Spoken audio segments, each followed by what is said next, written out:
Call the meeting to order for the Lawrence Community Shelter Board of Directors. Our first item on the agenda is approval of the agenda. Does anyone have any changes they'd like to make, or? We're good with this. If there are no changes, I'd entertain a motion to approve the agenda. I'll make that motion. All right. Second. All right, motion has been made and seconded to approve the agenda. Is there any discussion on the motion? There's no discussion. All in favor of the motion to approve the agenda, please say aye. Aye. Aye. Any opposed, say nay. All right, first item on our agenda is completed. Next item is the financial report. Karen, are you on there? I am. Okay, Charlie, could we potentially, reorder the agenda, what are you thinking? perhaps? Well, we have a member of the public here and it may relate to one of the topics of discussion. Is that something that would be suitable to have addressed at this point, or would you prefer to retain the order of the agenda? I think I'd rather just stick with what we got. We're not allowing public comment anyway, so just a matter of hanging out with us. Is that okay? I think it's an excellent suggestion. I do have a lot of pressing matters on my time, and I'm sort of very concerned about the outcome of just the one meeting this point, unfortunately. Well, we don't have any real agenda item that's gonna be voted on tonight. There's gonna be discussion. That's by the way I'm saying there's not a whole lot. This is not when, the Hangline Rent Field is happening. No, ma'am. What's up? We don't have a process right now that allows the board to consider your appeal. So that's what we'll be talking about tonight. Oh, so it's just still in the hearing? It's just premature, I would say. Okay. Karen, you want to go ahead with the item on the agenda then, please? Sure. You want to pull back up the financial statements? Yes. Charlie, do you have any more volume out of that thing, or? Yeah, I think so. Closer. I think it.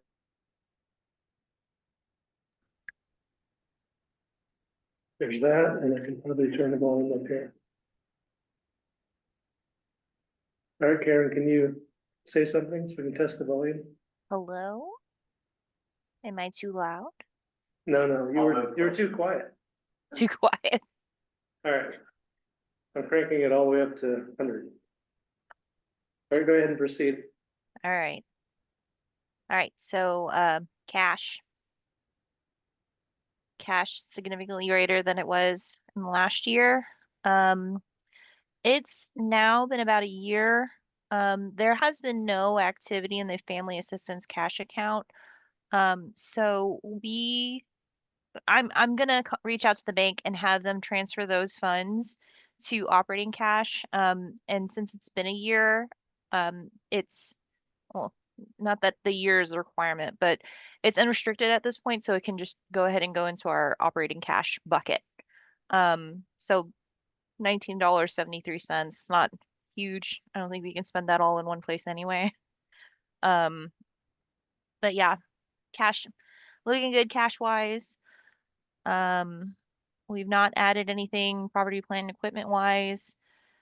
We still just have some payroll liabilities, accounts payable large at this point. So I'm still playing catch up from my illness over the summer. We are caught up.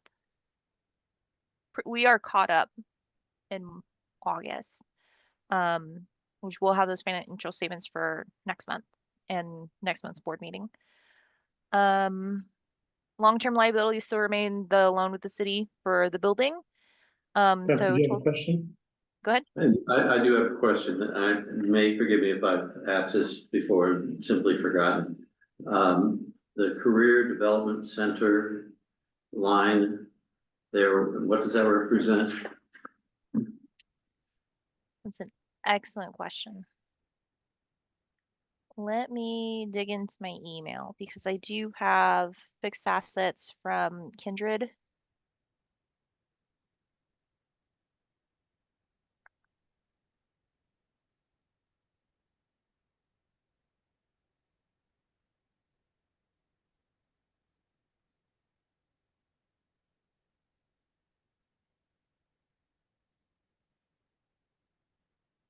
So the Career Development Center, something that was recorded on our books in 2016. I believe this is something that's within the building.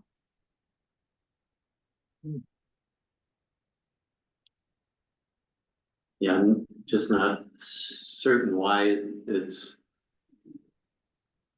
lined out separately from buildings and other depreciation unless it's, you know, I guess potentially on a shorter depreciation schedule. But It without knowing what it is, is not. It's got a 40-year life on this depreciation schedule that I'm looking at. About $13,000 of it has been depreciated. Actually, about $14,000 of it has already been depreciated. Line below it. On the, yeah, accumulated. Yeah. I'm looking completely at the depreciation schedule and not at that. But yeah, that's how much has been depreciated to date. it's not something, I don't think we need to spend, I guess just at some point if we could look into it and see what that is and if that's the most appropriate way to have it referenced there. Okay. All right, so let me write a note. So your point is it doesn't, if it's part of the building, then you'd rather just see it in the building line. Correct. Okay. If we can't identify it as its own unique asset. I think it would be helpful just to understand what it is. I'm thinking it might be that this office area that's on the east side. Perhaps, By the warehouse? You know, what, I Maybe. would think it was the library that used to have computers in it, and they did, I think they did career development or workforce center stuff in there. I've seen pictures where it was outfitted with multiple Okay. computers and desks, and things like that. Does it have a separate entrance? I mean, yeah, That might it make has sense, from the then. outside, it does, it has a door So maybe it's treated as a separate. there. I don't know, what year did you say that was, Karen? 2016. I know we have one person that's been there that long, so they might be a good reference to ask. You would know. Okay. You want me to go to the next page? Yes, please.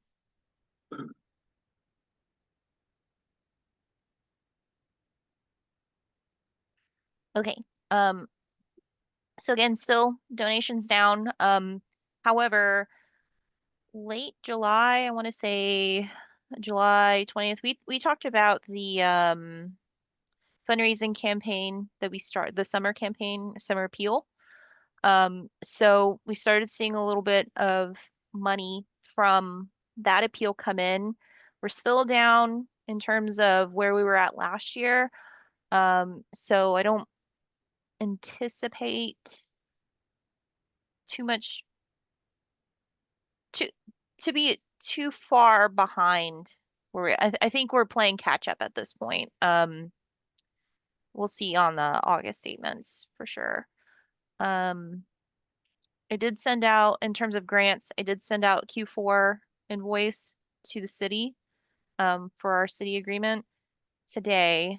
So we should be seeing that on next week in terms of cash flow. But again, we won't see that on the financial statements until we get to September, October. Operating expenses, still payroll remains highest expense. We've been facility-wise, we've been buying a lot of groceries, a lot of supplies, particularly for the village. The village has some very unique needs. the bathroom situation requires a special toilet paper. That way we can kind of keep maintenance down on that. Otherwise, we're getting to have some more direct assistance type request, getting people moved into more stable housing out of our shelter. And yeah. And fundraising expense not high, but it's credit card fees primarily. And then depreciation is a journal entry that gets made every month. That's part of our booking.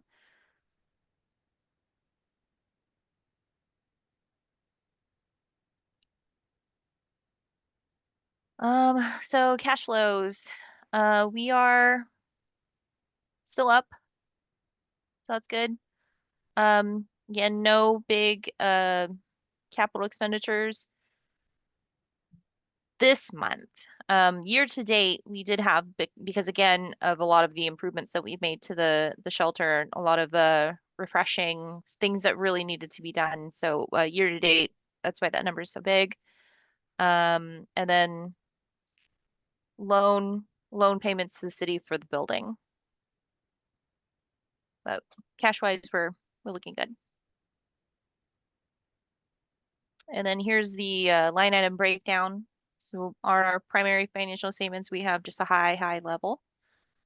Here for, this is just for July. So Want me in to July, skip this page or go? yeah, let's go ahead and skip this page and go to year to date. Because I think if we have questions on maybe why does it look so drastically different than last month, we can go back to the July isolated page. But again, here we are. Individual donations are down, but again, we started our summer appeal late July. We've had a lot of responses to that, and we've had, I think here lately I've seen more business and organizational donations. Otherwise, we've been fully reimbursed for our CDBG funding for, I think it's 2022, 2023. So we should be seeing new funding coming from that soon. That's also kind of on a reimbursement basis, similar to the emergency solutions grant that we receive. We don't see any funds there because we didn't request a reimbursement in July. We did request reimbursement in August. I think I mentioned that last month.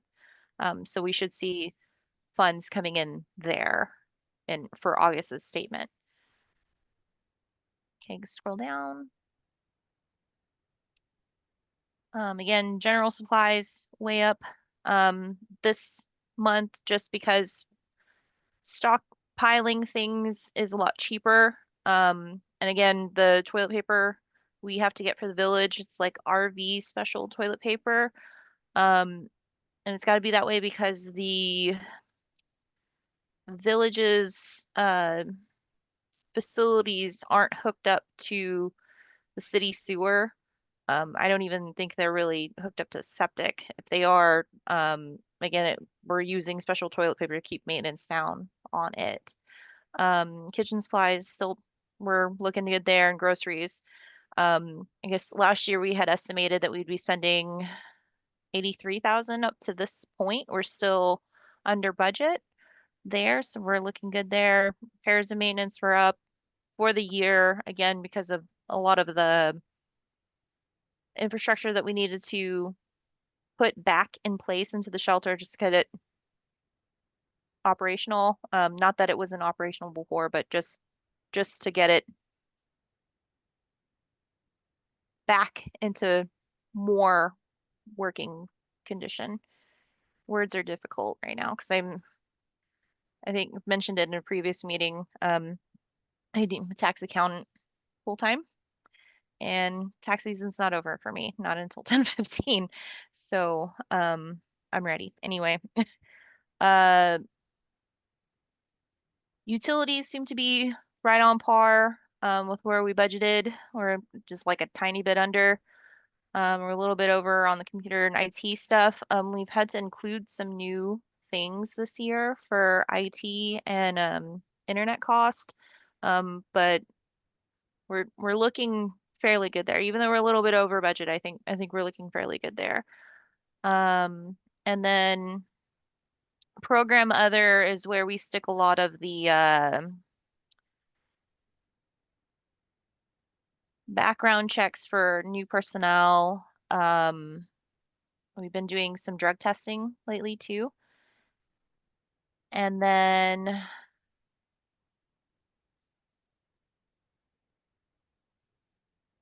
let's see.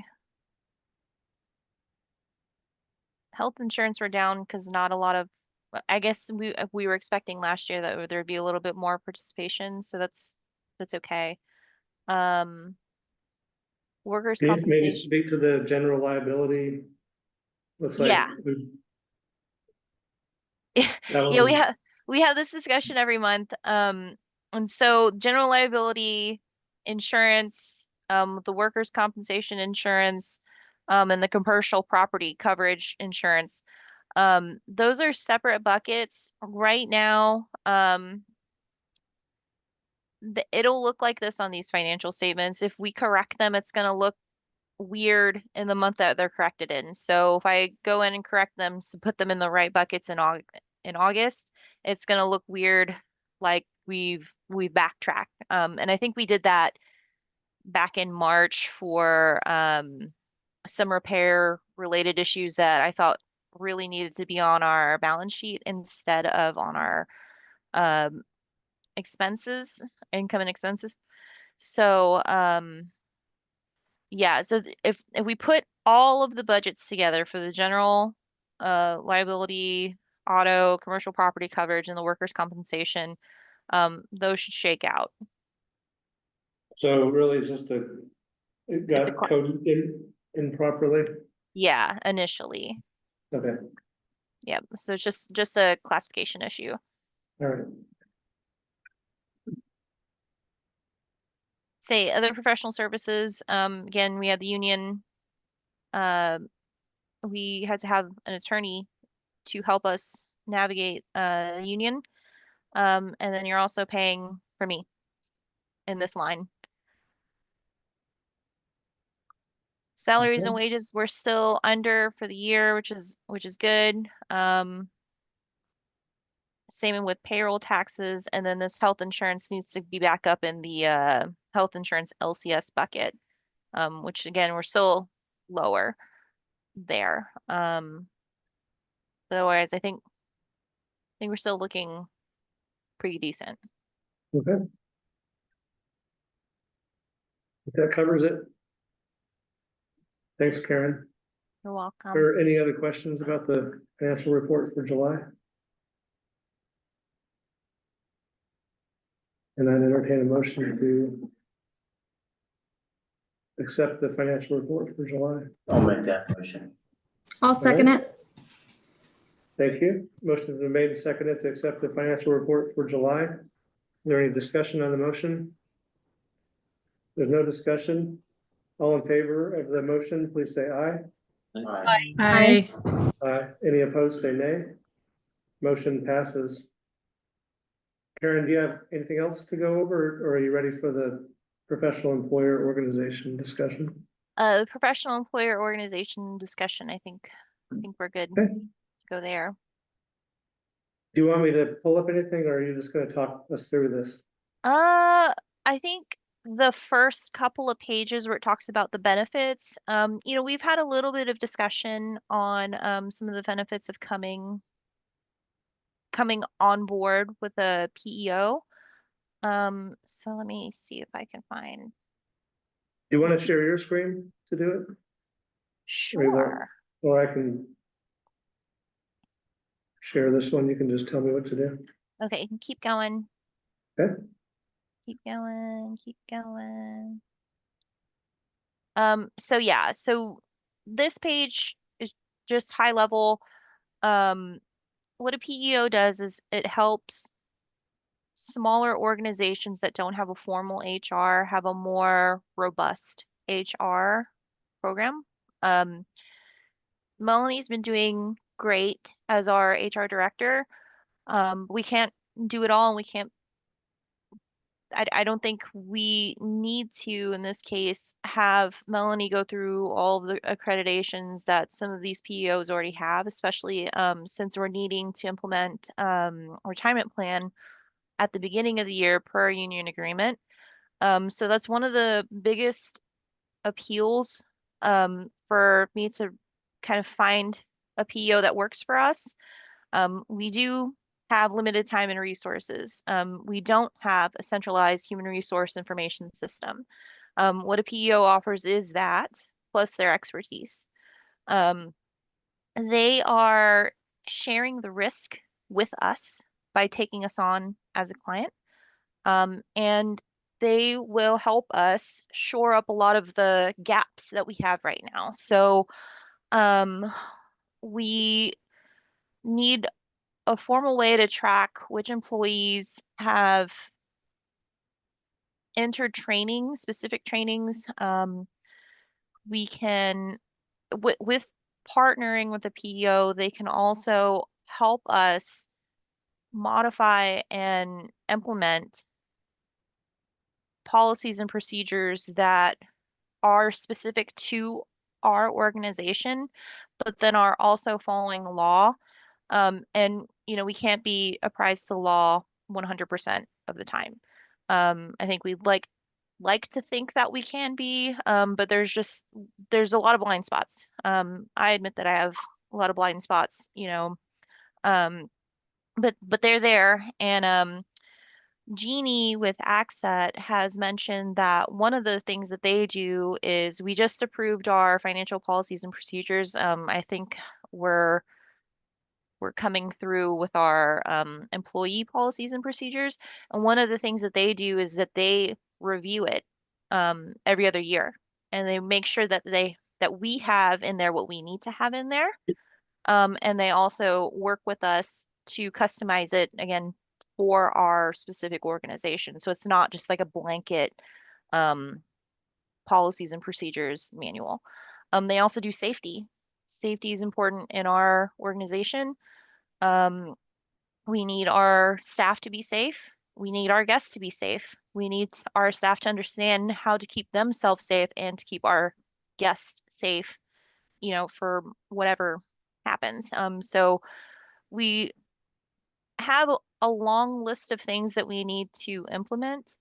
We don't have the time. A PEO is there to help us say, okay, looks like you need this and this and this and this and this. And they can help provide those things for us and customize it for our organization. The other thing is when we were talking about, or we were in negotiations with the union earlier this year, is one of the things we discovered is that turnover was very high. So having something that centralizes us and gives us those data points on, how our employees are doing, and again with the training and having some of these really flawless and smooth transitions into onboarding new employees, and also fine tuning what we're looking for in next staff that we're coming to hire. Let's go on to the next page. So you're saying they help with the recruitment? They don't help with like obtaining talent, but they have a platform that helps us put together recruitment, and having a centralized place for offering jobs, for seeing who we've had in the past. It gives us easy access to those data points, whereas right now everything is really segmented.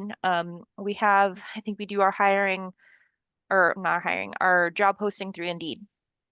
And then we have to do, if we want to do background check, we have another website that we go through.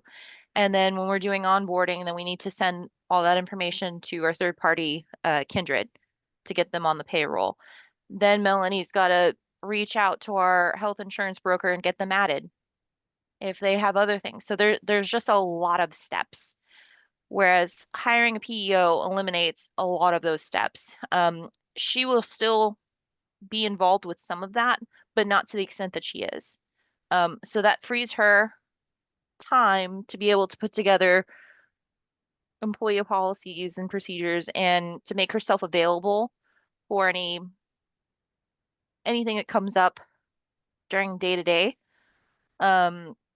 A PEO is IRS certified, so they're certified professional employment organization.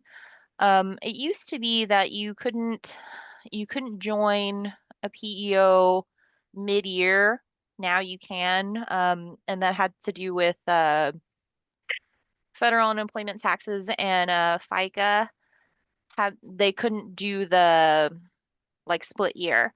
Now an organization pays in their employment taxes and their FICA. It's considered paid. They don't need to, there's no like switch over, there's no extra costs in doing that. ACSET has been around since I think she said 1989. They're in the area, Overland Park, 30 minutes away. She said that they would be able to come on site to do trainings for us. Whatever trainings we need, if we need a training on professionalism or on safety. And again, with safety, they'll make sure that we're OSHA compliant, especially with regard to our industry. There's no th what she's put together for us is customized to us, and it's all inclusive in the administrative fee. So we really appreciated that with her presentation.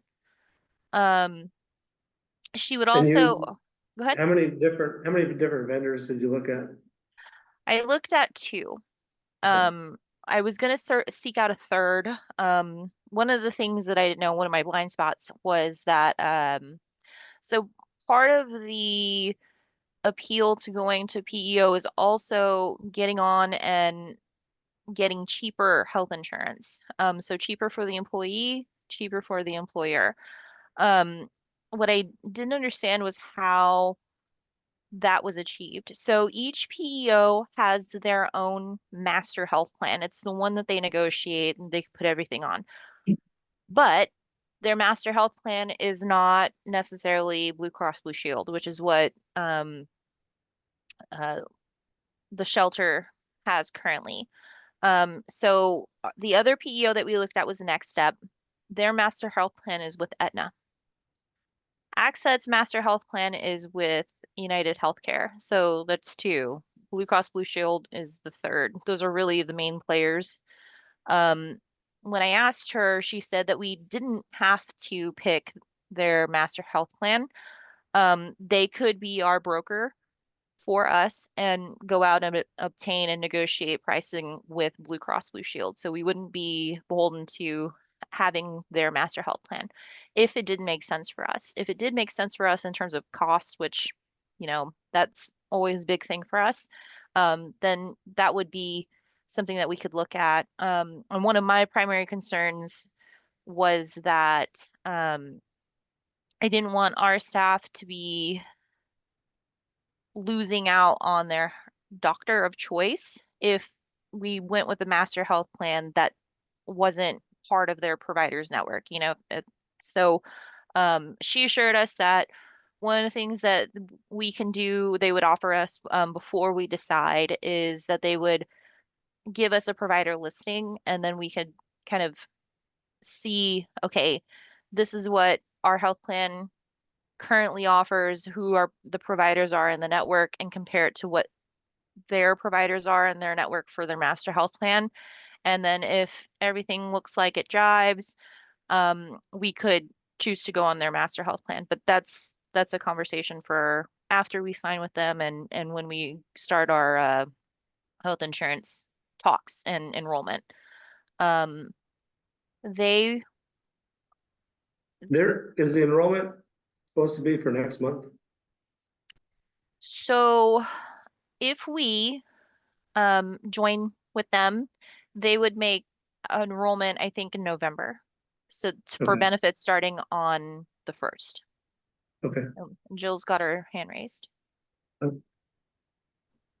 Hi, I'm sorry if I missed it, but I had a question about where's I guess I would assume that this would be funded by an existing expense or Yes. what's the funding for this? What's the swap?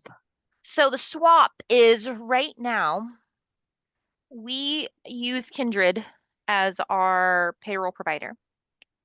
Accent would be our new payroll provider.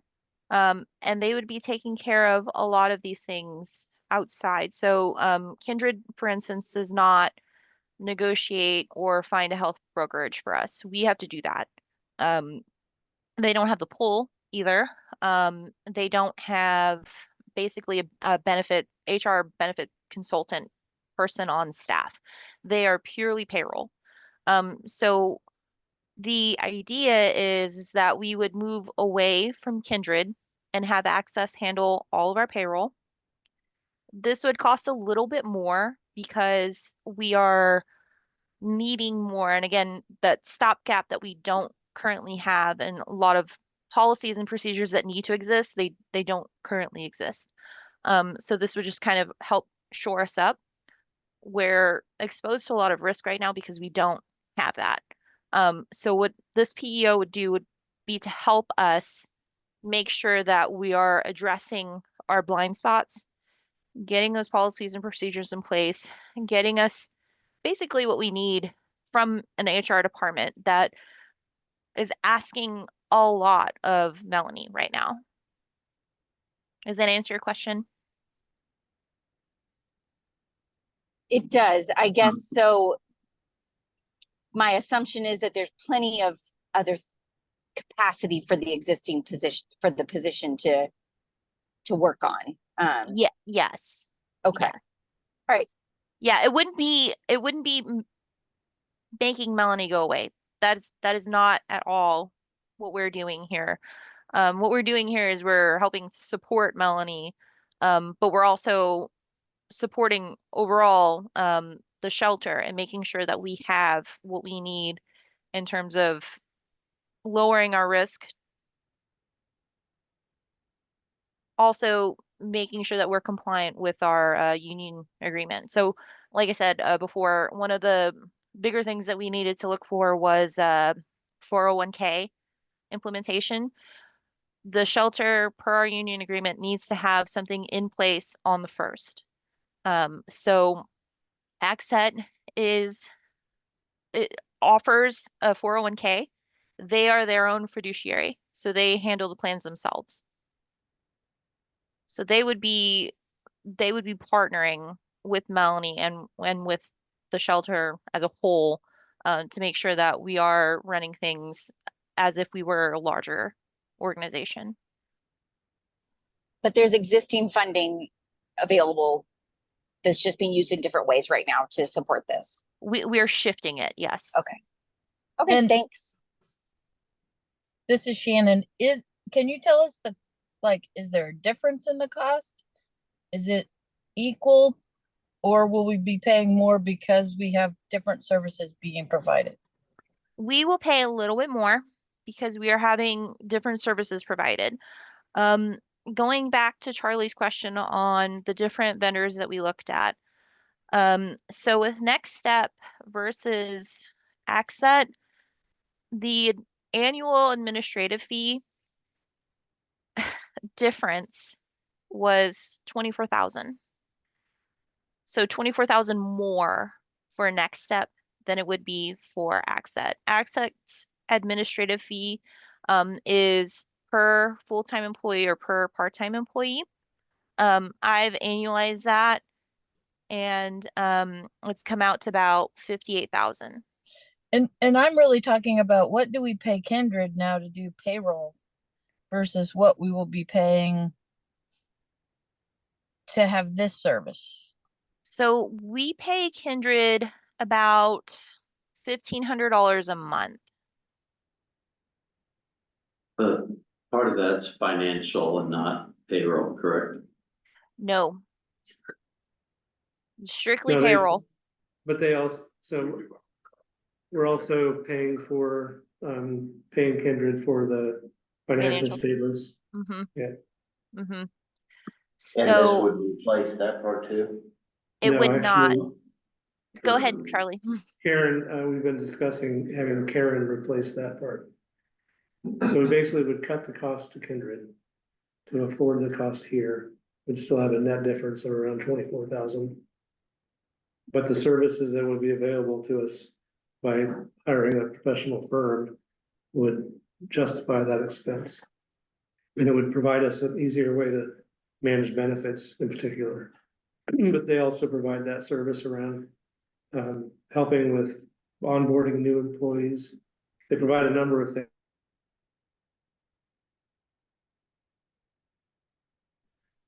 Improve on that capacity of the organization, and we can't do it even if we hired,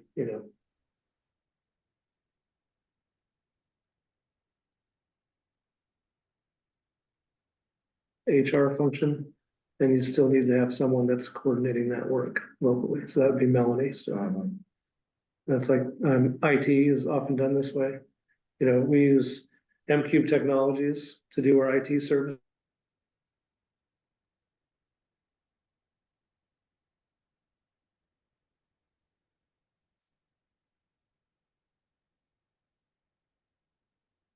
Oh, Bella, I think you're the host now. I saw That's that. weird. Did we I'm lose them? concerned. I think we lost them, yes. Yeah. Oh, hey there, they're coming back.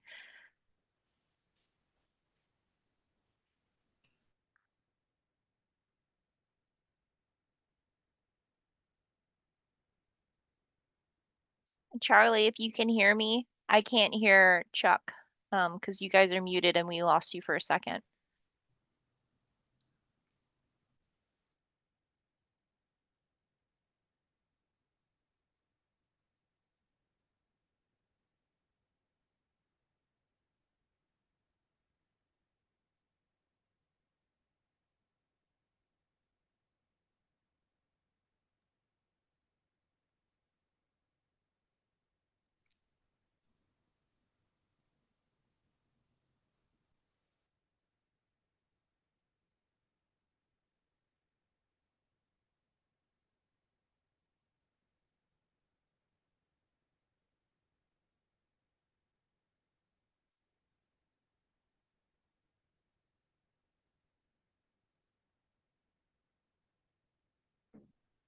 Yeah, man. Can you hear us now? Yes. Okay, sorry about that, not sure what happened. So Chuck, that does meet the requirement of the retirement fund and all those things. The presentation that we received really checked a lot of the boxes off. It does training, sets up training. It has employees able to access them directly with HR needs. So that would free up our HR director. We still have to have a connection on our side with them as the PEO.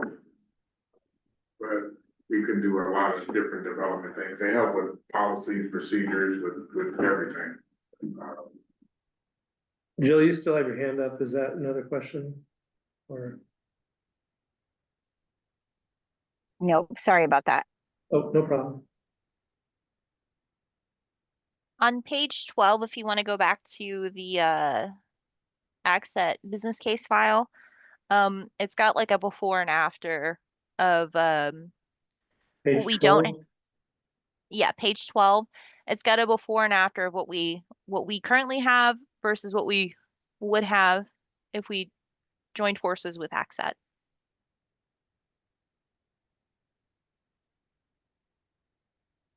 Are you seeing that? Yep. Yeah. Yep. And so one of the other things that she mentioned was they would be handling unemployment claims also. So any claims related things that would be taken on by Accent. They also help with tax administration just like Kindred does, but again, they're offering more. And we need more.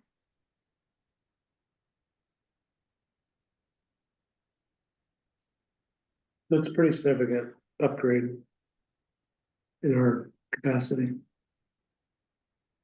Now, do we have access to a larger group? I mean, is there, again, like a trade group that represents shelters across the country and provides data on operational metrics Great and question. standards? And do they provide information about things like, yeah, we utilize the PEO? Mhm.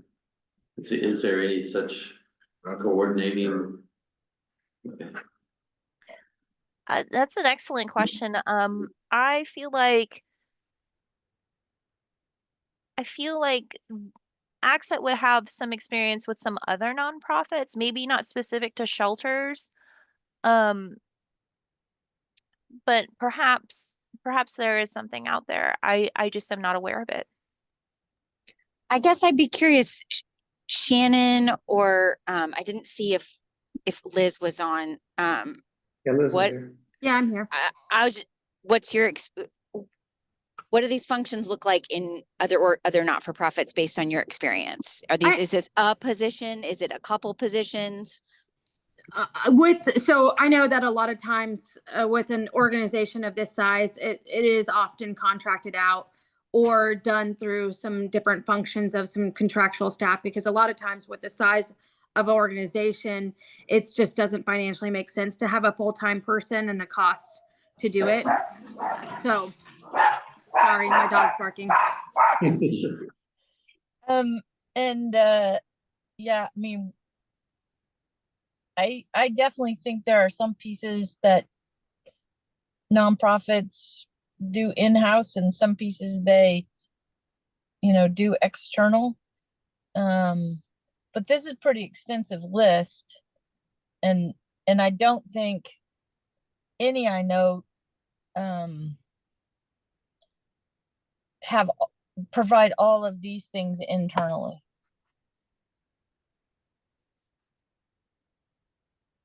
Yeah, Okay, thanks.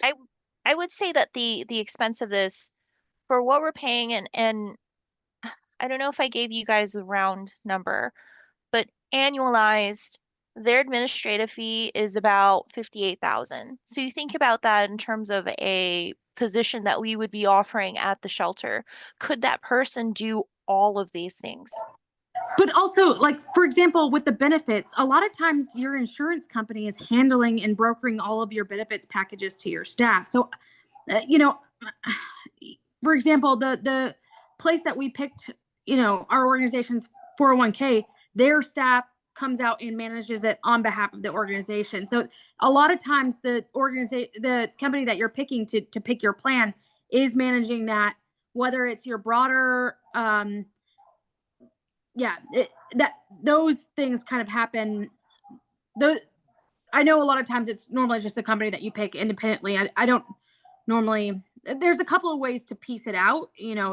If we don't have a system to do, for the payroll, is that a part of our accounting package? So there's pieces of this that I've not necessarily seen as one broad contract, that it's more pieced out by different vendors.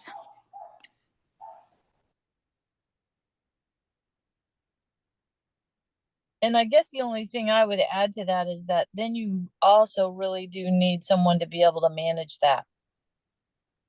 Those vendor relationships. And my other comment is if we can piggyback onto a master medical, that is something we should really look at, because any agency the size of the shelter is at the mercy of one or two really bad claims, and then it becomes unaffordable.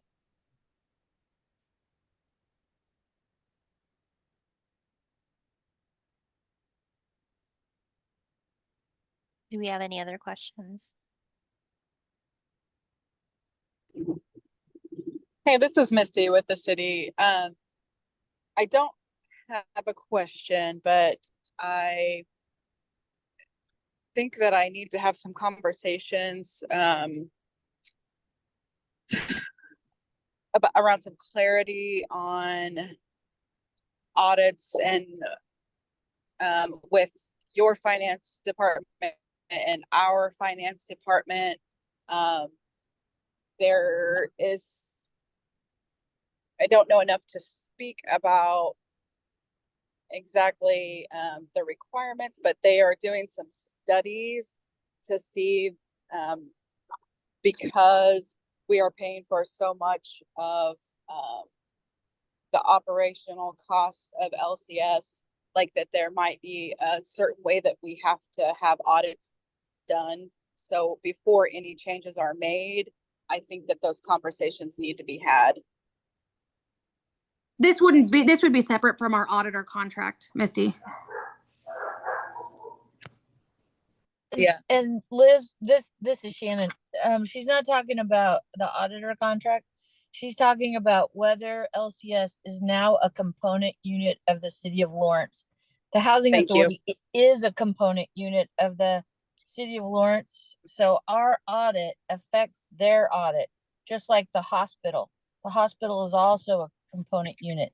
So what she's saying is before we change anything, we need to be talking to their finance people to make sure that whatever we're doing is not going to mess up the city. Got it. Misty, Thank you for that context. Yes. We are on, we got an email, we're supposed to be setting up some meetings and try to get that scheduled next week with Karen, ourselves, and, finance people. We did get those emails. Yeah, from Rochelle.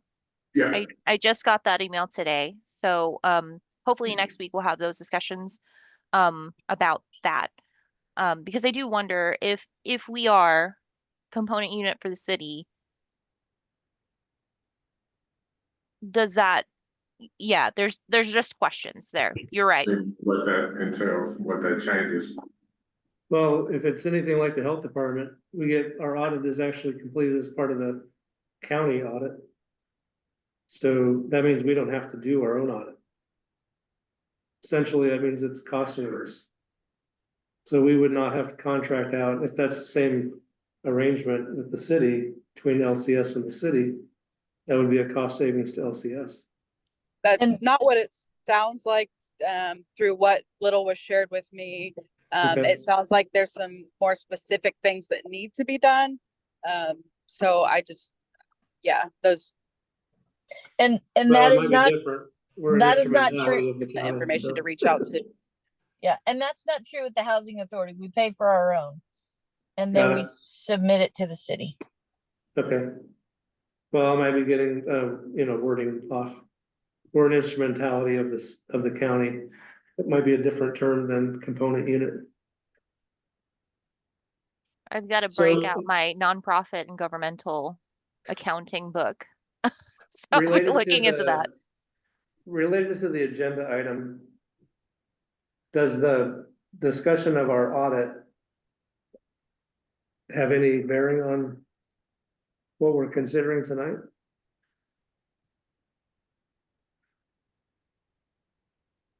I don't think we can answer that until those conversations are had.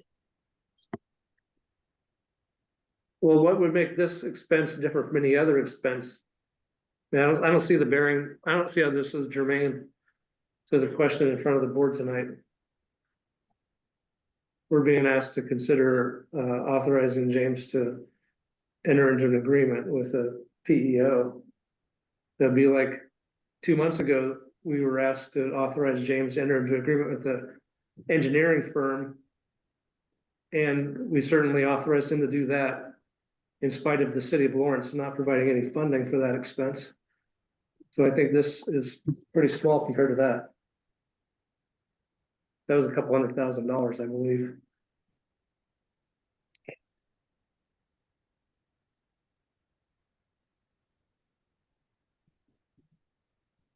Any other questions or discussion on the item? Yeah, I have a concern. I mean, I think if money were no object, I'd be really in favor of this. Because I think we get more bang for our, I mean, more bang for our buck, but I mean, we know funding is already dicey. And if we, I mean, can we pay for this without increasing our ask to the city or county?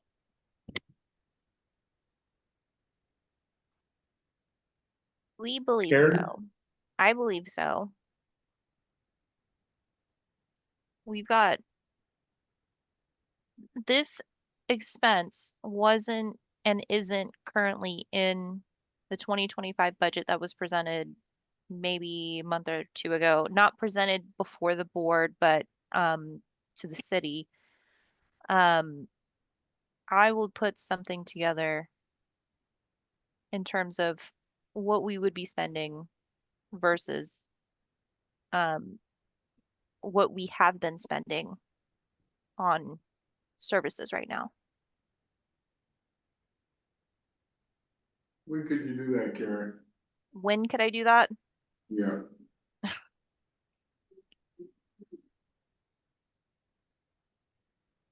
How soon will we say within the week before we talk with Rochelle? okay. That's what I was getting at. You're reading my mind.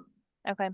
Just so we have some idea of what we're looking at, what we need, and once we hear what the requirements are, being a component of the city, I think it's important that we know the direction we want to go in. I don't know why the vote to authorize this would change, because I just don't have to sign it if we're not able to, but it gives me the ability to, if being a component and the financial component of the city it doesn't impact that. I think it'd still be important that we do this PEO. How many bids did we get? 2. To, Do we have a standard number of bids that we try to? In our financial policies and procedures is a minimum of 2. What was the price difference between the two bids? Next up, their administrative fee was 83,000. Access administrative fee is 58,000 annualized. So that's for the whole year. Their implementation fee for Next Step is 6,000. The implementation fee for Access is 3,000.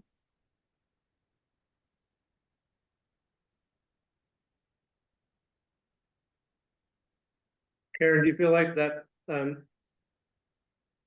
quote is further negotiable? For Next Step, yes. I'm not sure about Access.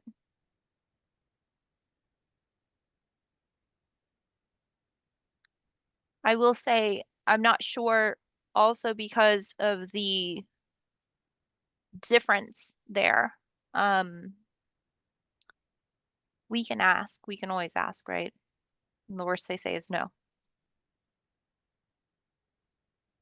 Well, I think it'd be worth doing whatever we can to cut that cost if possible. Like even if it's a kind of figuring out what can we scale back. If it's a la carte, like just focus on what's essential right now.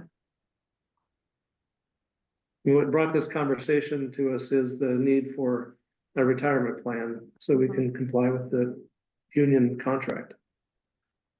Well, if that is the big impetus for wanting to do this, then if it's mainly retirement plans, there's a lot of retirement brokers that will be able to do it, and that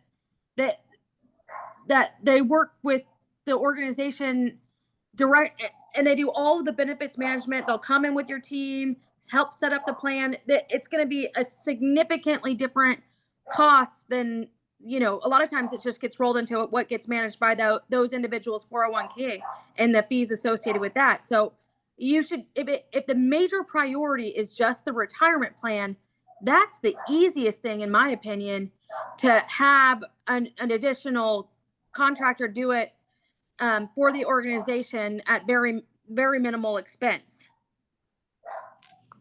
I think my concern when I went out on this PEO journey was to have something a little bit more centralized. Because like I said, right now, our time is being spent in various different places because our systems are very segmented. So to have something that's more centralized, that was my thinking. The retirement plan was like a bonus. It's convenient that it's all in one place. I don't, you know, if the big problem that we're trying to solve here is the 401k, the retirement plan, you know, that it's easily done, and those folks work with staff to set up those one-on-one meetings to go through what their options are for the package, and you know, if the priority problem is 401k, that seems like the easiest problem to solve without signing us up for a large contract, and maybe might reduce the cost of this package that further streamlines the other things. So you're saying is if this is a la carte, then this would take something off and potentially make services cheaper? I'm just asking if that's a possibility. Yeah, if it's a la carte, that's also, but also if if we're worried about the financial costs and the implications of this, especially when it comes to our audit, if the problem that we're trying to solve right now is 401k, there are so many different local businesses that we can work to set up a 401k for our staff at a drop of a hat, that we could knock that problem out, and it wouldn't be any time associated with our team because their staff will come out and work with staff to get their account set up. I mean, there's so many local offices gosh, we worked with an Ameriprise group, and they just came in, set up all the meetings, introduced the package, did the standard, the simple IRA plans with everyone, and rolled it out. It was very minimal time off my to manage that. So if the priority is the 401k, then that's also easily solved. I think that begs the question, is that the number one priority here? Is that the most important thing to gain or to capture? Because there's a whole lot more here than just managing a 401k. For me, I would say no. One of the things we want to do for longevity in this organization is to have a better way to retain employees and to address employee concerns. And doing this with, like Karen said, everything is segmented. This would just be adding another thing to another system, to all the systems we have in place. I think one of the biggest concerns that Karen has identified coming on board is that Kindred, that system is a cumbersome way to do the financials and to do HR and to do payroll. The benefits of having this PEO would give us some structure in the way we do HR. And I think for longevity and for sustainability, I think that's a great thing. I think future planning is what it opened up my eyes for, is this is a great way to have some planning for the employee, for HR part for the North Community Shelter. Not just adding 401k, but streamlining how we do that business. To me, that would be the benefit of this. If you look at the crosswalk of what we have now with what we gain from this is tremendous. I think in my view, if we could, at least with relative proximity, if we could capture what we're spending now for what we have and what we do, and what this would cost, that comparison, and it'll be more. There's no doubt about that. But then weigh against that, but how much more do we have and how much more do we get for what that additional cost is? And then I would submit that we should consider too, you talk about employee retention. The way we're managing this end of it now, pretty much in-house, let's say for the most part. If we lose that employee for, let's say, 3 months or 4 months or something like that, I'm not gonna say we're in trouble, but it's gonna be a challenge. Yeah, it would be a challenge. If we had something like this in place and lost that employee, it just keeps happening. I would like for us to consider, that as well, but we definitely need to look. There's no doubt, we need to look at what we're spending, what's in the budget, which I don't know. Do we have the implementation of a 401k plan in the 2025 budget? No, not yet. I don't think Karen didn't have that. I think she just said she didn't have that in the 25 budget. I think the budget, the way the union agreement is, I forgot exactly, but I forgot what. the Based on employer- funding availability or I think. No, there's an employer match to it, and But I don't believe there is an employer match. I think we have to make a plan available. and that they can contribute to immediately. I think that's Right. the way. Right. Like that. So the way that the union the union contract is structured is that we need to have it available, number one, and number two, for employees that have been with LCS for longer than 3 years, we need to start Service. contributing. There's no match. They get it regardless. So it'll be available to them after 3 years, then we contribute to their. Right. That's whether or not we contribute. That's not what I'm referring to. I'm just referring to the implementation of the plan itself and the costs associated with that. If it's not already in the 2025 budget, 2025 budget. Right. Then through this cost comparison, we need to take into consideration that will be a cost. One way or another, that will be a cost that we'll have, but. So Christina, put a message in the chat. Says, please forgive me my naivete here. I am curious what cost would be if we were to consider hiring a part-time HR who would work with existing HR, Melanie. What that would cost yearly, not exact cost, but understand an estimate. And then Aaron wrote back, for ZipRecruiter, an average HR for part-time HR consultant salary is $37.43 an hour. I don't know, Christina, if that answers your question. Yeah, thank you, Charlie. That did Okay. answer the question. Just considering other alternatives was just what my mind was going towards. But yeah, thank you. I'll be honest. Yeah. In my start to looking into PEOs, the benefit of having the 401k plan on there, I was looking at that in terms of like LCS's growth factor, not like growing exponentially, but in terms of like how can we run operations a little bit more efficiently. I know from some discussions that we've had some employee concerns. So if we're able to address those concerns, everybody get on the same page, where we're having an external party kind of just take all the things that we want to do and have them available to us. I've not gone out and looked at individual 401k providers or brokers per se. We already have a broker, Melanie works with them. I work with the shelter currently part-time, in my free time really from my tax accounting job.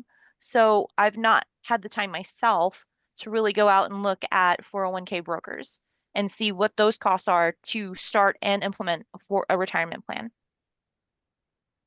So that's the angle that I'm coming from. It's not like I'm a little taken aback at the kind of resistance and some of the reluctance that we're getting from going with the PEO, because the way that I'm looking at it is as if we were to hire someone on board that was apprised and just had this kind of background to be able to offer LCS all of these things and centralize our HR system, because it's not centralized right now.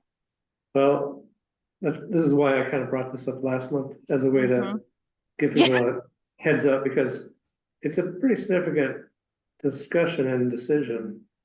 And for me, at least, I wasn't familiar with PEOs. So I had to do my own research, think through, how does this fit into LCS or any other organization for that matter? And I understand it. I think to your point earlier about, like, if you lose your person who does HR, or if there's a disruption of their availability, having a firm like this really makes that less impactful. In the same way, like if you had only one person doing IT, that person goes, you're in a world of hurt. You're in trouble. But because that's contracted out, it makes it a little easier. Well, and I will say you're not gonna hire a person for $58,000. Correct. Who has all of this expertise. But I also will say that when this kind of thing is presented to us, we need to see what we're currently paying, what we won't be paying, and what that difference is, so that we can make a decision. Because what we know is there is no appetite or room to go ask our funders for more money. I think we're going to be lucky to get, and so I don't feel like I have a really good understanding, okay, the delta is this, and we're going to have to raise that money, or we're going to have to know that we have that money to spend. And so that's my only hesitation. I think a PEO is probably a great idea, but before I could say yes, I need to know what the cost is, where it comes out of the budget, how much is that overage, and how are we going to pay for it? It's fair. So Karen, you feel Bella's like got her hand up too. we don't have a public comment policy to allow that. Okay. Sorry. I don't really remember spending much over anywhere from the $2,500 to $3,000 range on administrative fees for setting up our 401k with our broker. So that, just for some context, we're talking about, if we look at some a la carte pricing, I don't remember, it's not, obviously that doesn't take into consideration the cost of contributions, but the cost associated with just a 401k is very small compared to this larger, the larger pot. So I just think it's important to keep in context of,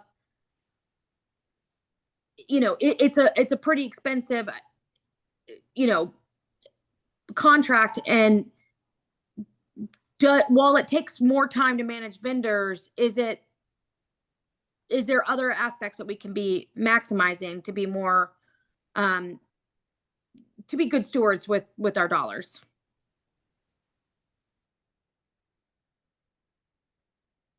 Well, at this point, I'm not getting the sense that there's any support for considering a motion on the matter. Is there any interest in continuing the discussion, or can we move on for now? Any other questions?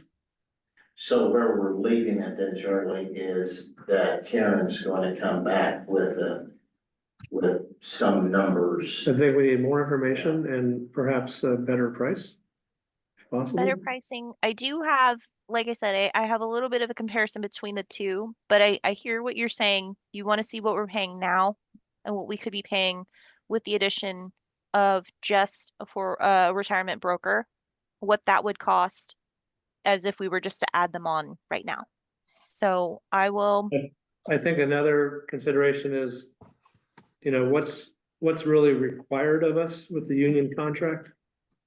And what do you, how much of this is a need versus a want, I think would be maybe a way to phrase what I'm trying to get to. It's like, for example, if we were to use an analogy, I'm gonna go out and buy a car. Do I need a car? Maybe I do need a car, but do I need, top of the line, brand new, or can I get by with something that can get me to work?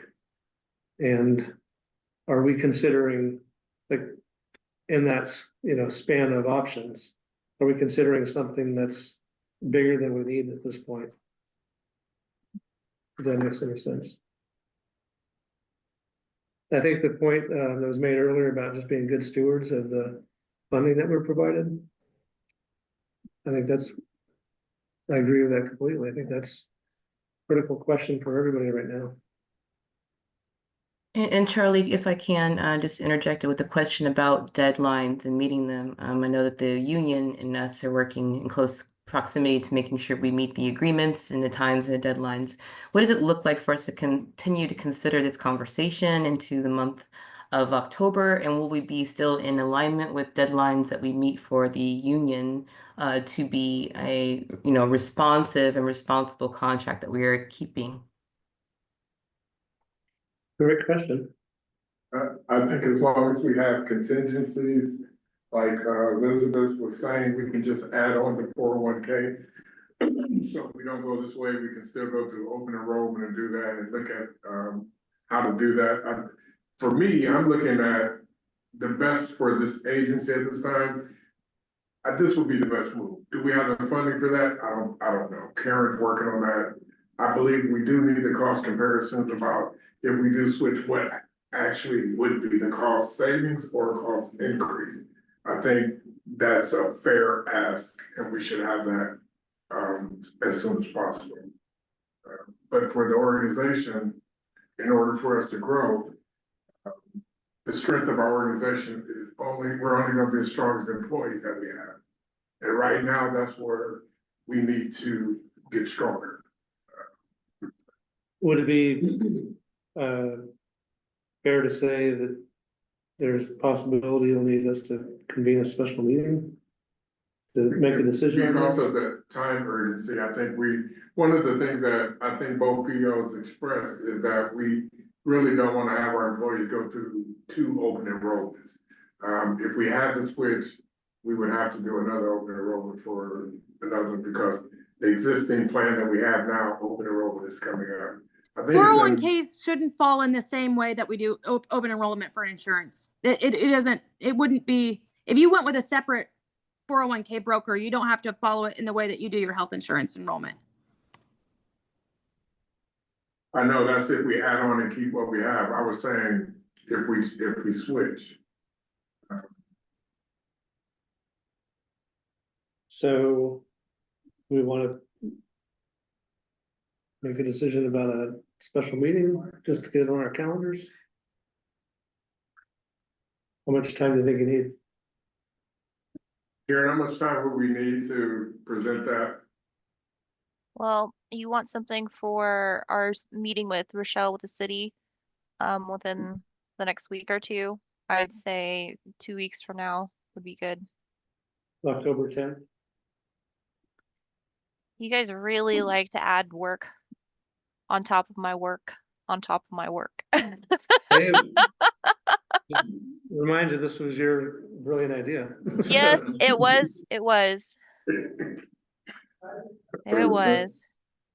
Okay, so I'd entertain a motion to set October 10th as a special meeting of the board. If there's interest in that. So similarly, 5:30. 5:30 to 7:30. Okay. Location to be determined. I so move. Would this be the only topic? Yeah, Would it have to be 5:30 to 7:30? it doesn't have to be. I think we could settle that later. Just want to get it on our calendars. Starting at 5:30 and we'll Till done. we're Yeah. done with this topic, we can be done. Yeah, that works for me. Is that a Second, second? Was that Shannon that gave a second? yes, All right, thank you, Shannon.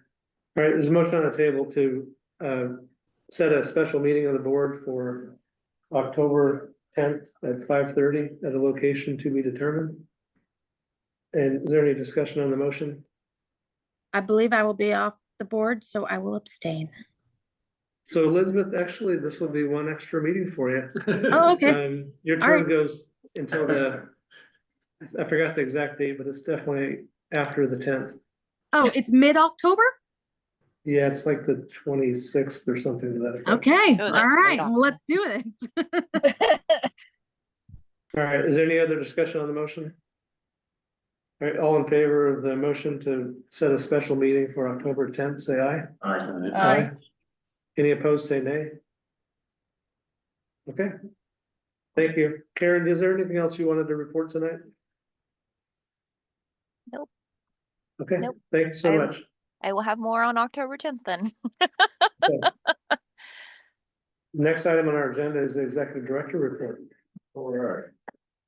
I'm gonna start off with the agency report and talk about the special use permit that, we're petitioning to the planning, department of the city. That's scheduled for the planning commission for October the 23rd at 6:30. The special use is to increase our occupancy at the shelter from 125 to 173. The additional 48 beds would be in the form of pallets in the back, 24 pallets. 2 persons per pallet. We will have 24-hour staff coverage for this project. PEC, the consultants that we hired are in charge of developing a plan to do this. They're gonna be in charge of overseeing the construction and all that for the pallet building. I just had a meeting with the city. One of the biggest concerns about the pallet in my mind was from the fire chief about fire safety and the pallets and having enough room for individuals to live back there. So I think what we're doing at the village follows along with the plan that he wants us to follow.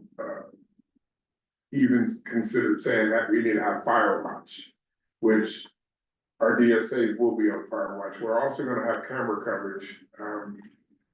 So in order to incorporate this, we had an executive team meeting today, and we're talking about having a staff, all they do is monitor cameras, which right now we do it ad hoc, so we have camera stations that people monitor, but we're talking about having a room where somebody monitors every aspect all the time, just for safety concerns out back. We're also looking at purchasing different style restrooms than the pallets. I know Misty's on here. We got some suggestions from the purchasing department about about the restrooms. They're a little different than over at the village, and that's what's giving us a lot of problems. They break down. As you heard, they need special toilet paper. They have some type of device in the drain that continually gets clogged up with stuff. People are sabotaging it at the village, so it makes it hard. And so we're looking at a way to have an upgraded shower and restroom facilities. And I think the ones that we saw will work. Now, when I was looking at one of the site plans, it almost looked like is this going to be tied into the sanitary sewer? Yeah. Okay, Yeah. so it won't have that same dump? No. Okay. This is gonna be directly tied into the sewer.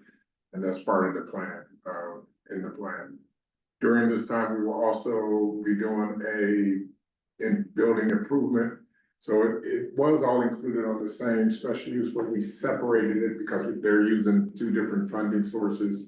One is federal and I think one is some other type of funding.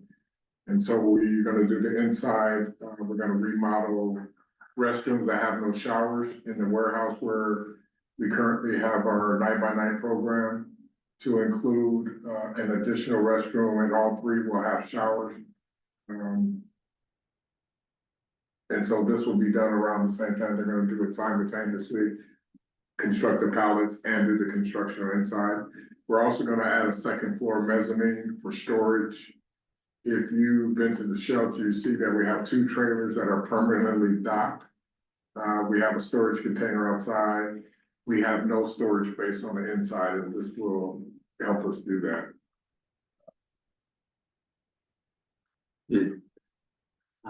Any aspect of Monarch tying into this? No, that's a Okay. separate thing. Okay. Monarch, I'll talk about that in a minute. One of the other things for the special use permit, we've attempted to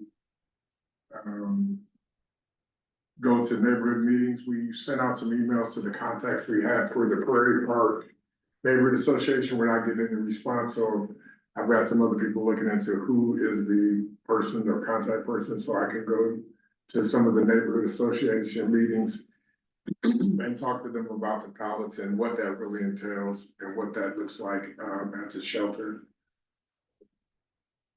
So we're trying to update that. Monarch Village is a separate thing. We just paid for mold remediation for Monarch. 3 of the units were really bad with mold, so we just had that done. And so now we're gonna start rehabbing individually each unit to get back to livable. Some are worse than others and some are not that bad. And so we're gonna start doing that. One of the things we're looking at is using Monarch for people that need longer term care. Kind of like respite care, people that need medical assistance or some type of assisted living. So, and that are unhoused, we can have that spot, because we have not found any of those resources for people in the community. So we see a need for that. We have individuals now at the shelter that could benefit from being in Monarch. So that's what we're looking at doing with Monarch. If that answers your question. I don't recall now, James, do those have restrooms? Yes, they have restrooms and showers and a little kitchen area, yes. Yeah, so they're pretty much, Self-contained. Yeah. Yep. and handicap accessible. We have one handicap accessible Monarch unit. Unfortunately, that's one of the ones that had mold. The reason being the way they did that shower, it's almost the diversion was so long. Every time they took a shower, the shower curtains were only this long and the water got on the carpet. They turned the air off, it's so airtight, it created mold. That was the worst one. So that has been fixed. The problem with getting the mold remediation, they go in and cut out all the mold, but they don't replace anything. So we're looking into what it's gonna cost to repair those that have the walls removed and things like that. So I don't have a cost on that. Are any of them functional right now? Yeah, some of them are. I think we could probably get at least 3 or 4 of them up and running, in a short term with, minimum cost. The only thing about it is that in a lot of them, when they're so airtight that when taking showers in there and it didn't evaporate the moisture, a lot of the ceilings are bowed. And so we don't really want to move people back in there with that condition, but we're looking into what it's going to cost to do that. Are those units suitable for a couple, for Sure, instance? sure. Okay. A couple, yeah. They are. I would think last winter during that, extreme period, didn't we have 3 or 4 people and, At least 2. yeah. At least 2. Yeah. Yeah. So. Some program updates. To date, we have housed 51 individuals. That is Before you go there, Jay, any updated thoughts on timing of the pallet structures being operational at this point? the next step is to go before the planning commission. The way I think this is, they can't do any of the work before it's approved to do the work. So they're writing the plans and they're securing how they're gonna do everything. And then I think the next step is the planning commission to get that approved. And then I don't even think they can look at contracted or anything yet. I think there's a step in order to get that, to do that. So I don't have a timeline. And now you were saying what planning commission meeting were we hoping to see that on? On the 23rd, October 23rd, at 6:30. We have housed 51 individuals today, and I think that's a great thing, because we really started housing in May. When Kim came on board, we had to train our rapid housing staff, and we started using our rapid housing money. This is coming straight from the team. They wanted everybody to know that for the month of July, 9 individuals were housed just in the month of July, so that's more than 2 a week. When you say today, when do we go back to? Here, January We 1? start January 1. January 1. Yeah. Just make sure I heard right, 51? 51. In actuality, though, we really didn't start until May. When we had all the staff trained well enough to actually adhere to the funding. We did undergo a ESG monitoring visit, and I'm pretty sure that went well. We're still catching up with past payments. They monitor us for 23, which we're using the 23 funds. They also did 22, and so that was before my time, and so they're looking at some of those financials connected with that. And Karen's working with the finance person at Kansas Housing Resources to get her those things they need to do that. Hey, James? Yeah. Our person who's gonna speak about the sales tax, Shannon, she is on the road. She's worried she's gonna, Oh, she have can go. her cell phone is gonna drop. Always get bumped. You can go. Do you mind if we just switch to that real Not quick? bad. You can go. Okay, so this item came up about the the sales tax for homeless issues. And we had a conversation about what we would be able to say because we are subject to open meeting, open record. We had concerns about what would be allowed for us as board members and what staff would be able to say. So I reached out and had a conversation with Tony Wheeler. She directed me to this attorney general opinion, which she relies on to advise the city's advisory boards about what they can do.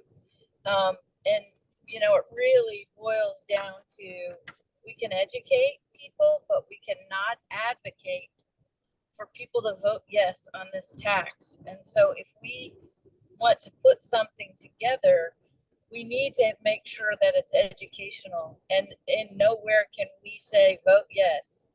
And we don't have a lot of guidance. I sent the AG opinion to you, but really it talks about, we can tell them what the need is, and quite frankly, I think we have a good story to tell here, which is, we were housing 25 to 40 people, and now we've been housing, James can give you the number, but we've housed outrageously number in excess of that.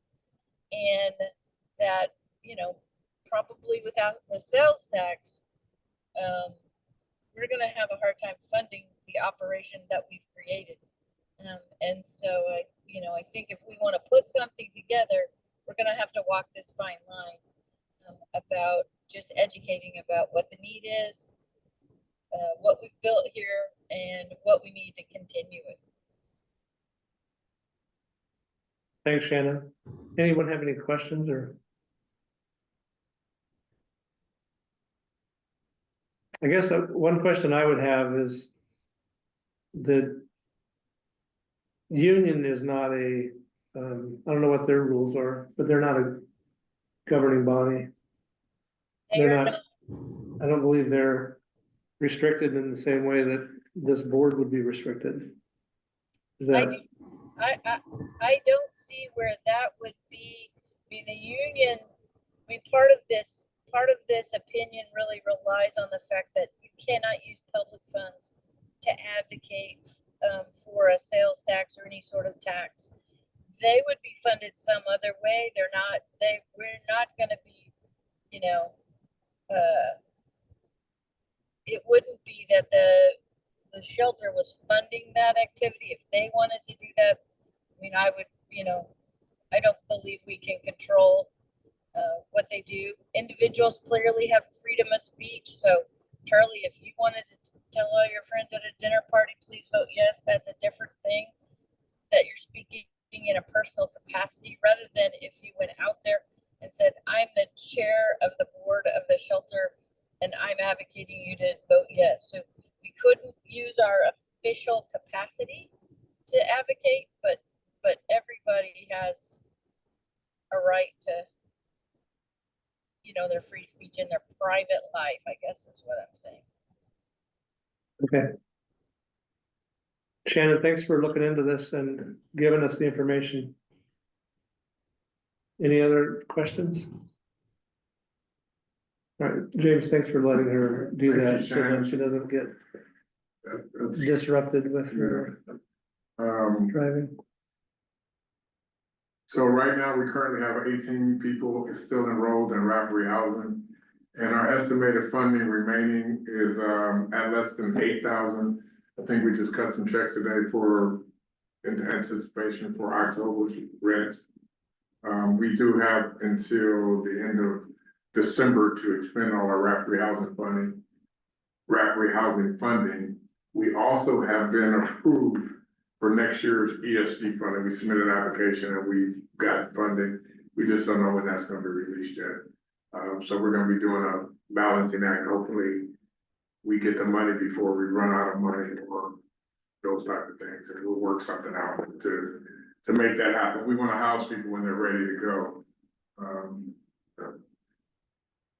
We have 24 people currently enrolled in our continuous stay program. We have offers to 5 more people out right now. That means they've been selected to be in the continuous stay, which is our 90-day program. We're doing away with 90 days and 30 days. We're naming our programs. Continuous stay is just a way to say they're in a program and they stay in the shelter for a continuous amount of time. We do still have 90 days as that benchmark of their programming, but we do extend that time as needed when people are working and following program expectations. And James, I'm sorry, how many did you say are currently in that? 24 people. Now, we're going to up that to 40 as we can. We're gonna get closer to that number in anticipation for the Palatine back.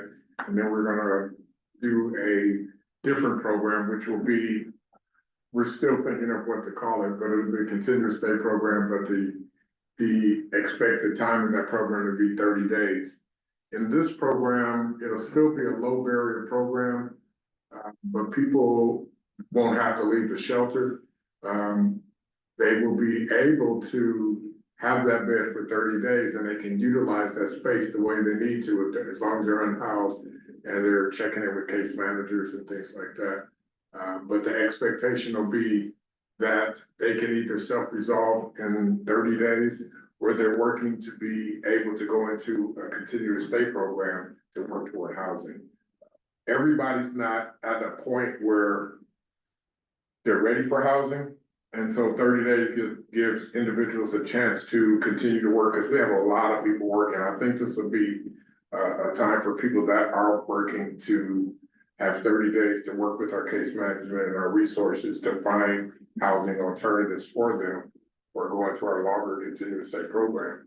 And then that'll hopefully be attractive to our night-by-night guests that will say, well, I want to try the 30-day program instead of the night-by-night program, which is not really good, but people do want to be in night-by-night program. They don't want to be in a program. They don't want to come in and follow the expectations of a program for whatever reason, for different reasons. So hopefully that'll create a flow of our services with the higher level of service will be our continuous stay programs and the village, with the expectations to get people into housing. So now, for instance, then with the village, do we also have time frames associated for individuals at the village, or how are we managing their expectation of program is 6 months. So everybody has 6 months, so, we're making exit dates, a highlight. So everybody knows you're here, this is the date that you're expected to end your services. But you can extend that if you're working and you're just, I would love to see the village full with everybody there ready to be housed, but we just can't find the housing. That's the goal. That means we're doing what we're supposed to do. And that means we have to develop other services in the community for people to go to.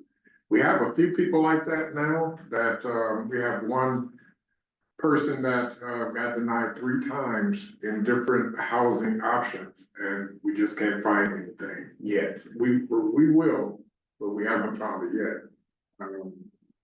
Now that we're got our rapid housing program going, we're starting to see a lot of motion with people, and people are starting to become engaged with case managers. They're willing to work with them now that they know that that's the date. We're not saying you have to leave that date, but that's the date we're looking at, that we're expecting some movement in your programming. So Kim's been working really. And they, as long as they're there, they have to be working towards that. Well, as you know, well. they should Case be, management. they should be, and they're encouraged to when they meet with case managers. And that's why we don't make people do it, but we say, here's some of the things we need you to work on so you can become housed or ready to be housed. Remember your date end of services is on this day.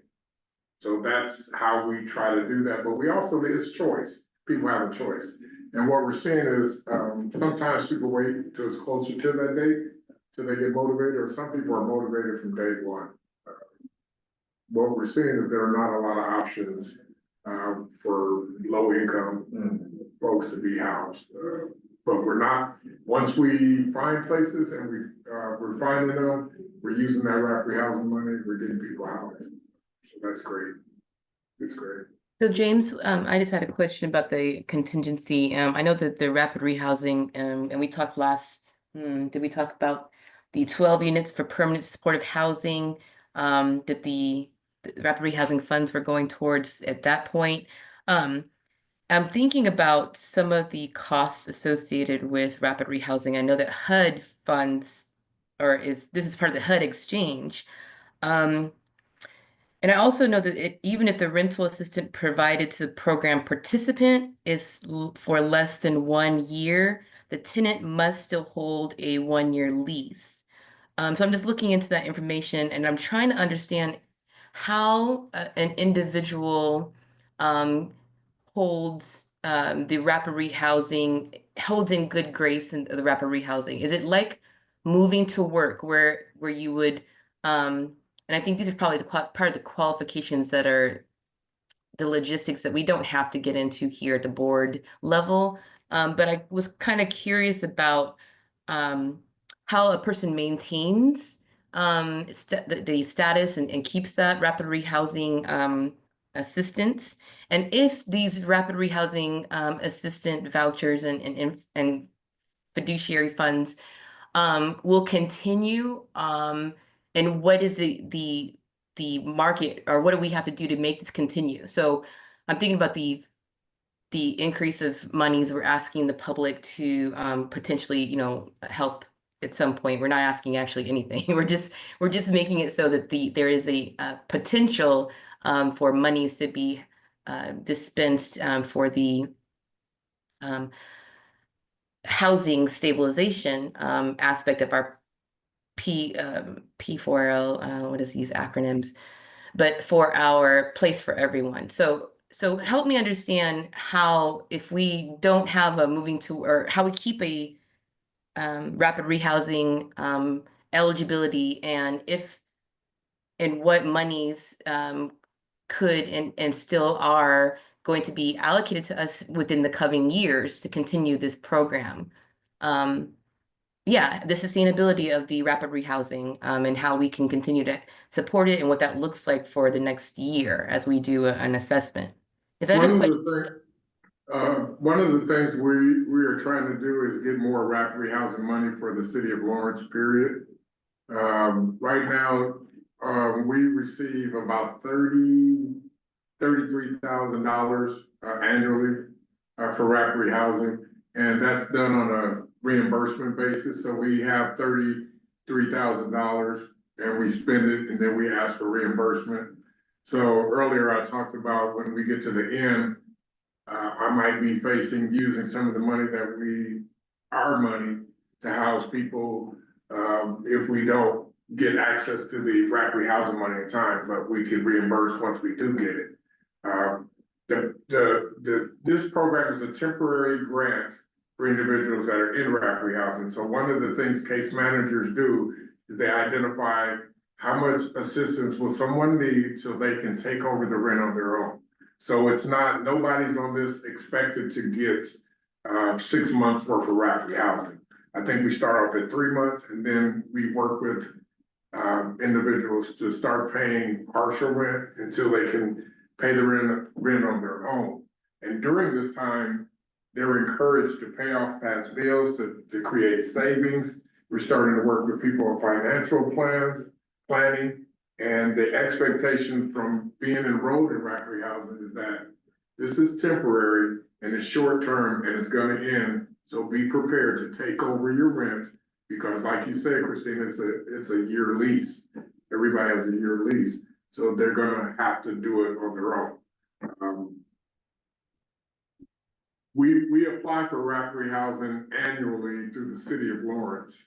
So, and that grant has been going on forever. I don't see that grant ending, the ESG grant ending. That's not saying we're gonna get it all the time, but we're gonna apply for it. I think Misty is really working to get more rapid housing for a place for everyone plan. So we have a different way to fund, community needs also.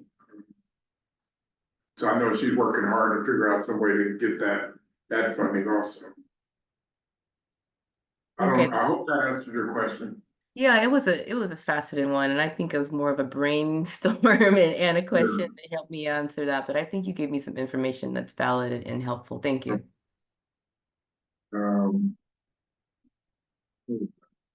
We average about 63 people, and we're averaging about 63 people a night in a night-by-night program. For our current population in continuous state programs, we have 24 people that are currently employed. We have 16 people that are receiving SSI and SSDI. So that's 40 people that are employed out of our 23 and 24. And then at the village, I think we have about 45 at the village. I think we have 5 openings at the village. So as you can see, 40 people out of that 65, it's not that bad, but people need to have some form of income in order to stay housed, some way to do that. One of the things that we also have done in September, we were able to overturn 3 losses of services. That means someone that lost services for whatever reason, we accepted them back into the program. And we're actually starting to work with the homeless resource team to figure out ways that we can keep people in services and work with them so they don't have to have a loss of services. And so we're looking at ways to do that. It's something we're looking at because if someone has nowhere to go and then they lose services at the shelter, that's not a good thing. So we're looking at ways to work with them before that happens and after that happens and get them back in service. One of the things we just did was work with someone who had a loss of services, and we asked them would they be willing to come back if they had some monitoring on a nightly basis, and they were amenable to that. So now they're going to be involved in our 90-day program. So these are things that we're trying to give people more opportunities, because now we have the structure in place to kind of go along with that program, which is a good thing. So now with the village, you were saying we've currently got 45. Now, are any of those other units not habitable for any reason? No, they're having, they're all 50 are having. Okay, and what, what sort of duration is involved in getting new people in as guests, or how does that? How We much get time referrals, frame? we get referrals, and every referral, they go through an interview process. So they meet with at least 2 case managers. They meet with them, they go through interview questions, and then they're recommended for services based on those interviews. And there are instances where some people are not recommended, or- Not for the village, they might be recommended for 90 days, or not recommended at all. At the village, you can have, some violence in your background. So some people are precluded from that, just on that. That's one of the biggest reasons why people wouldn't be able there. To date, we've served 76,581 meals, which is, it's a lot. Some of the struggles that we've had, housing, and just programmatically, shortage of affordable housing, rent requirements such as credit scores, housing histories and criminal background checks have been precluding and making it hard for people to get housed.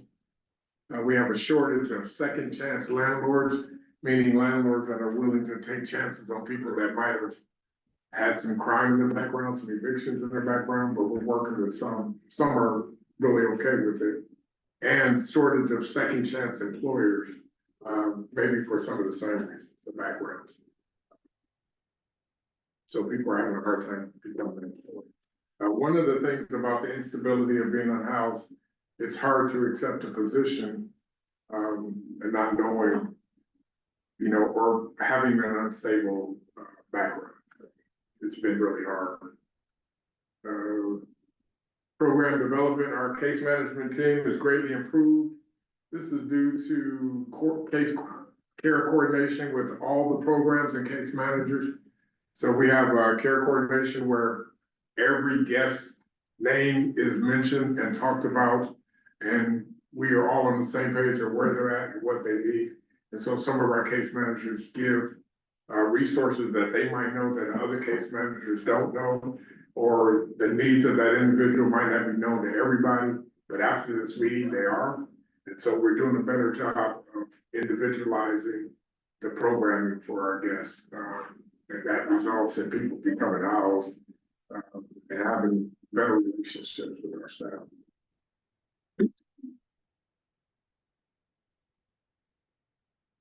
Kim wanted to make sure we shout out a great partnership with Heartland. They're doing a great job with wraparound services. They're providing medical case management, community resources, just medical, dental, and glasses. She wanted me to make sure that the board knew that they're doing a great job. The village, I want to talk about the clubhouse. It is fully constructed. We're waiting to have all the furniture set, the furnishing set up in there. We have a sink that needs to be set up. We have some other things that need to be put in place to finalize that. I think the plumbing still needs to be, that's the plumbing to be set up to do that. And then we need our handrail and maybe some steps out back and some gutters, things like that. But we have all the equipment bought, so that's ready to go. Our chef is really excited about getting that set up. It's gonna be a kitchen over there with a steam tray, with food, the warmers. So it'll be a better experience for people needing meals. How many meals are we taking over? Three meals a day. 7 days? Yep. Some of those meals are grab and goes, is what he calls it, maybe some oatmeal and things like that.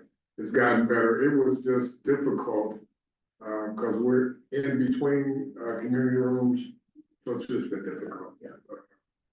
But he said he's been taking over bacon and eggs and stuff, and people are still going to Julie, and so he's getting a lot of food back, because we don't have a place to store it over there right now, but we will, because we gotta reach in.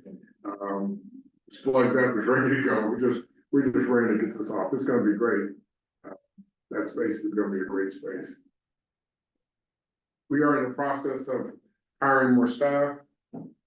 one of the staff I know we need is, we're gonna hire another case manager for the village. We do have two, but one of them, one of our case managers is splitting her time between the homeless resource team and the village. And it's hard to keep that caseload with, outreach being what it is right now. So we're looking to hire another case manager for the village. So how are you feeling as far as staff turnover? Are you seeing any changes in that? What do you mean? How many people do we hire in a given month, I guess, ultimately? You know, are we I don't have hiring? a number, I would say it's 2 to 3, something like that, and we are getting to a point where we lost a lot, we hired a lot of our relief staff, we didn't lose them, we hired a lot of our relief staff. So our relief pool has been short, but our staff are becoming more dependable and covering the shifts, so we don't have that need. But we are still hiring some DSAs, and we have some, we organized the way our schedule was, to be more uniform. Before it was, we hired people for shifts that they could work in where we had a need, and so it wasn't uniform, so we went back to having regular shifts, and it's working out pretty good, so. I think that's about all I have. All right, any other questions for James? Oh, we didn't mention that the demographic reports, the program outcomes, weekly bed nights are deposited in a file, a folder. So it can be viewed at any time by board members.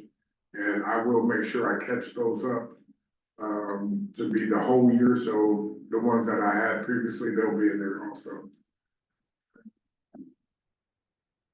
Any other questions or? Okay, I'm gonna go back to Sharon. I have Go one, ahead. real quick. So if and when we have an extreme winter weather situation, you still looking at like 140? You know, I don't know what we're gonna up it to. I mean, we have a space, we're gonna be. I know, Okay. we're gonna have 173 with the power. Right, so So, it's not sounding to me like we can count on those being available when at least the first one of these hits. Now, we can't predict. no, when that would be. but we will still be at our 140, we'll still uphold Yeah, that. I'm not. No matter what the pallet does, we're Right. gonna be able to do the 140. Right. You've already articulated that with Yeah. those, we're at like basically 175. 73, yeah. Well, you know, plus or minus. Yeah. So you're thinking 140 left without the palatability. Yeah, In an. that's what we're able to do, and we've done more than that. You know why I'm asking I the do. question. Yeah, okay. Yep, we're ready to go. One of the things we're looking at is, we took, we changed it from winter emergency to weather emergency, so no matter what the weather is, we're gonna, be able to address that. We're looking at having meetings with, Kansas Statewide Homeless Coalition to add more services, so we can really track how we do that, and as a service instead of a bed night or anything like that, so we can really, have reporting on it. We also are looking at having groups during winter emergency, so we don't have, people just sitting and not having access to other things. We're also gonna assign bunks. If somebody comes in, for weather emergency, and they're unsheltered and they know they're gonna stay that night, we're just gonna give them a bed at that time, and they have access to their bed space, their personal bed, and things like that, so they're not just having to congregate in the day room or anything like that. So we're gonna open it up, and that'll be a lot better for, people have more space to relax instead of being on top of each other. We're gonna have areas set up. I don't know if we're gonna set aside areas for dogs, but we're gonna have the kennels ready for people to have their kennels, and we're gonna have to stay on top of that. You know, that's one of the things that last year, we just didn't manage pets well. We're gonna do a better job this year. We're ready to go. What we're gonna start doing is looking for, blankets and, sheets and pillows and all those things. Now, I don't know why, but how do pillows disappear? And the blankets disappear. I know how they do, people need them more than we do. Yeah. But that's okay. We're gonna look into gearing up for that when it starts. So now you mentioned of kennels and pets. Now, that was not solely in relation to weather emergencies, or is that? And yeah, it is, because during weather emergency, we have more people with pets that come inside. Right now, I think we have 4 dogs at the shelter. I never really even see them. They're there, I hear them barking, but it's managed pretty well. Yeah. So, but when weather emergency is, we have people that are night by night, and their pets are maybe not used to being inside with that many people. It's just a lot of people for animals to be around. So that's why I'm thinking we're gonna let people have a personal space, and they don't have to be in all in one room. They could be in their bed space where it's designed for people to be. That'll be better, because when they're in their sleeping area, they have kennels for their pets, and the dogs could be in the kennel instead of just around a lot of people on a leash. So that should be a better way to do that. Okay, any other questions?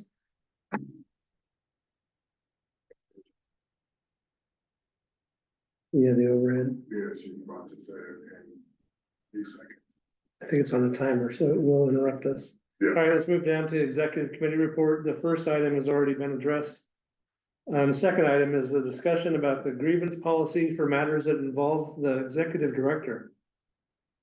So there is an existing policy. Attention library patrons. Go ahead. The time is 7:30 and the library Pause for is this. closing at 8 p.m. We ask any patron needing a library card to come to the accounts desk immediately, since we will stop issuing new cards in 15 minutes. Any children or teens needing help calling for a ride home should go to the children's desk now. Thank you. So the exec committee has, James has referred a issue to the exec committee. And we recognize that we don't actually have a policy that permits us to handle a grievance. This is a concern brought up by the guest. And what I wanted to have was discussion at our board before we just go out and just take care of it. So there is a policy in the on the employee side that does trigger kind of review by the board. And that policy also needs to be probably updated. It refers to a personnel committee, which we don't have. The old board had a personnel committee. So I think we're gonna need to modify that policy so that it refers to the exec committee. Then what I wanted to propose was that we kind of do the same thing for grievance that might come from a non-employee, in this case, a guest. But didn't want to presume anything before having a discussion with the whole board on how we wanted to handle such a matter. So again, if there is a grievance, how would it be handled at this point? I mean, from a guest? So Shannon, are you still on the call? Shannon's got some background in this for the housing authority. Sure. And so she offered that up as a way for us to start thinking through, like, what's the process that a grievance would be considered. She had, it is very narrow in her mind. It's like only when the matter involves the executive director. Because typically the executive director is the one that would handle ultimately a grievance. Right. So if the grievance involves the executive director, then it essentially has to come to the board. What we were discussing is a possibility that, you know, does the board want to handle it, or does the board want to give it to a committee? And that was the part we thought, let's ask the board, how do we want to handle this? The policy that's already in place with the employees is it's supposed to refer to the personnel committee. And I just wanted to think, like, that seems sort of consistent with what we were discussing in the exec committee. Is probably this a matter that gets referred to the exec committee, because we don't really have a lot of committees.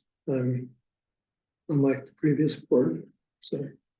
So again, that question with an employee, so if there was a grievance, work through other supervisors, came to the executive director. Executive director had made a decision that the employee did not agree with or felt didn't resolve it. That would then come potentially to the board or to a small subset of boards. That what you're. Yeah, I think the current policy would go to the personnel committee. Right. So absent of a personnel committee, I would assume. From the The board's employee standpoint, is there anything within the union structure that I don't know, it's a good provides question. us with either a guidelines or limitations? I think that's something to look at. I mean, what we brought up was the fact that there is at least some semblance of a procedure that's supposed to be followed for employees. And it would make sense to try to be consistent, whether it's an employee or non-employee. If there's a matter that involves the executive director, that some group within the board or perhaps the entire board needs to consider it. So what we thought is could be considered by the whole board. That would require a little more effort. We need to go into executive session likely to consider that matter. Whereas if it goes to a committee of the board, the committee wouldn't need to, could probably be more nimble. The exec committee meeting schedule right now, we had been meeting every Monday. We've just discussed changing that to every other Monday. But I think there's probably more latitude because it doesn't follow the COMA requirements. We don't have to give a meeting notice. Has the executive committee ever had a shortage of attendance that allows, prohibits action from being taken? I guess that's the only thing I would think about is, Yeah, we really don't have authority to make any action. Like, what we can do is discuss and prepare, so we can think through like bringing forward the professional employer organization discussion tonight. So I think those are things we can do, but the exec committee itself can't take any binding action because it doesn't have that authority in the bylaws. but we're asking some binding action to occur in this procedure. I think it'd be appropriate if the executive committee kind of reviewed the complaint and made next step recommendations to the full board. But of course, if there is going to be an ongoing investigation, mediation, or if there is going to be an issue where there is something like disciplinary action, then I think that would be a matter of the whole board. But if it's just reviewing and making recommendations on the next steps, I'm completely comfortable with the executive committee doing that. And I think that would make a lot of sense and keep consistent with our other grievance policy. And also, our emails are public record, so if anyone wants to share grievance to the full board, they're more than welcome to do that. Can they do that with the public comment policy being what it is? I'm gonna propose something on that also tonight. I think we can jump to that if you want. But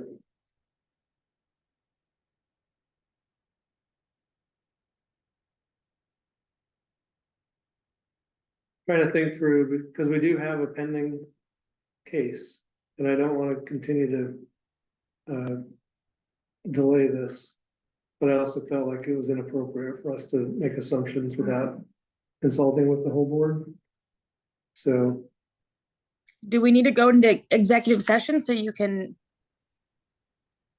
discuss that, or? I have a hard time making a decision not knowing the context. I don't, so the exec committee hasn't reviewed it yet, so that's the issue.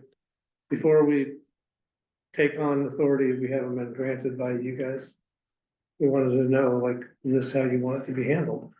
I think if then there's a matter, Have the exec committee discuss it first, right, basically if we had to do an investigation, the exec committee handles and that, then bring that to this to board. the board. And then if it involves a matter with mean, this goes back to executive session, we'd probably need to go into.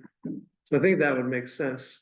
We kind of kick it to the exec committee to do the legwork and then bring it to the board for a decision on that.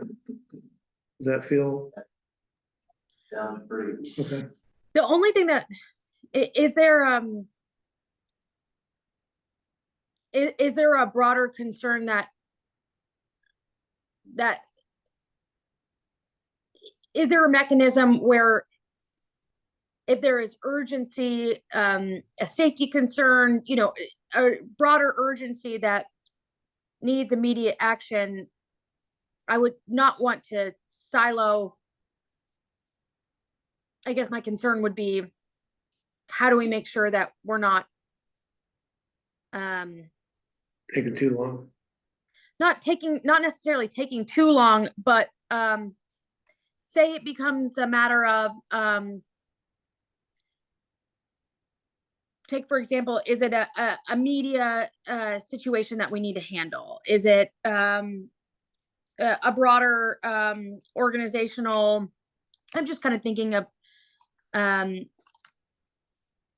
how to prepare in a broader crisis communication strategy. That's just, you know, where I think the mechanism we would have is to call a special meeting of the full board. And I think that makes sense. Yeah. You know, I think the executive committee would assess the urgency Right, of it and then send out a note of saying, we need to talk. right. So the exec committee, we did have a special meeting of the executive committee when the matter was first brought to us. And that, you know, that's what kind of started. And then it became, as it continued, at some point, that's when James basically said, this is a matter of like to see it'd be considered by the exec committee. So, and I just said, before we do that, let's make sure we consult with the whole board, figure out, is that the policy or is that the precedent we want to set? And if so, let's get their consent and then we'll go forward and do it that way. So this feels like fairly rational, and maybe if there is a more emergent situation, we just handle it with a special meeting as needed. Well, it sounds to me like if it's a real urgent matter, the exec committee is going to be called upon quickly. Yeah. And once you've had your discussion, you can make the decision about whether or not the entire board needs to be called together quickly, right? Right. Question. I'm sorry, I didn't mean to cut anyone off, but my question is, what it constitutes an emergency? What discern are you using, and what lens are you using to understand whether this is a high alert in response? So that would be to the executive committee to discover for the rest of the board. But are you using a metric by which you're measuring what is and what doesn't constitute an emergency? I don't know if I have a really good answer for you, Christina. Well, I'm just thinking about how safety and what concerns and how they differ from individuals. And so I just would take into consideration what, like maybe there's a point system.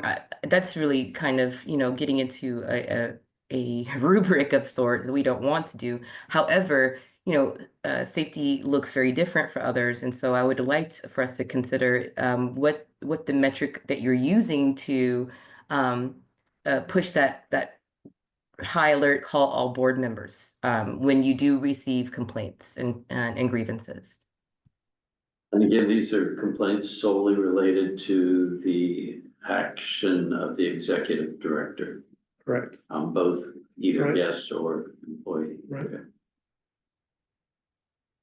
I think we just use our judgment. I'm sorry, that's not a very elaborate answer. Well, But no, your judgment holds valid. when I called for the exec committee to have a special meeting, we had just decided to switch to an every 2-week meeting schedule. And then this came out and I said, I'm sorry, I don't feel comfortable with waiting 2 weeks. So can we find another time to meet? And we met on Friday. So it was just a few days after we'd already met. And, it was agreeable to the others. So we moved forward with that. And that gave us a sufficient response to at least not. I was able to respond then to the issue the next morning. With, I thought, a pretty reasonable response, how we were gonna approach it. So. Anyway, I just wanted to get some discussion about it and sense of what we're gonna do, and I think we can, what I'm hearing is that idea that exec committee would handle these matters and then bring it to the board if a decision that the board needs to be made. Okay, I think that's, yes. the next item, is there any other comments, or can I move on to the next item? Okay, the next item. Does I that wanted to- require an amendment of our bylaws of any sort? Is that, I think we'll have to bring back probably a policy at some point. In okay, the same way, like the employee manual refers to a personnel committee that doesn't exist, so we'll need to probably get that revised. I don't, we weren't quick enough to be able to bring anything in writing tonight. I just wanted to have a discussion. I figured that would give enough guidance to us to handle the matter. got it. Okay, thank you. Next item is, for about a year now, going into, almost a year, we have not had a policy to address the public comments in our board meetings.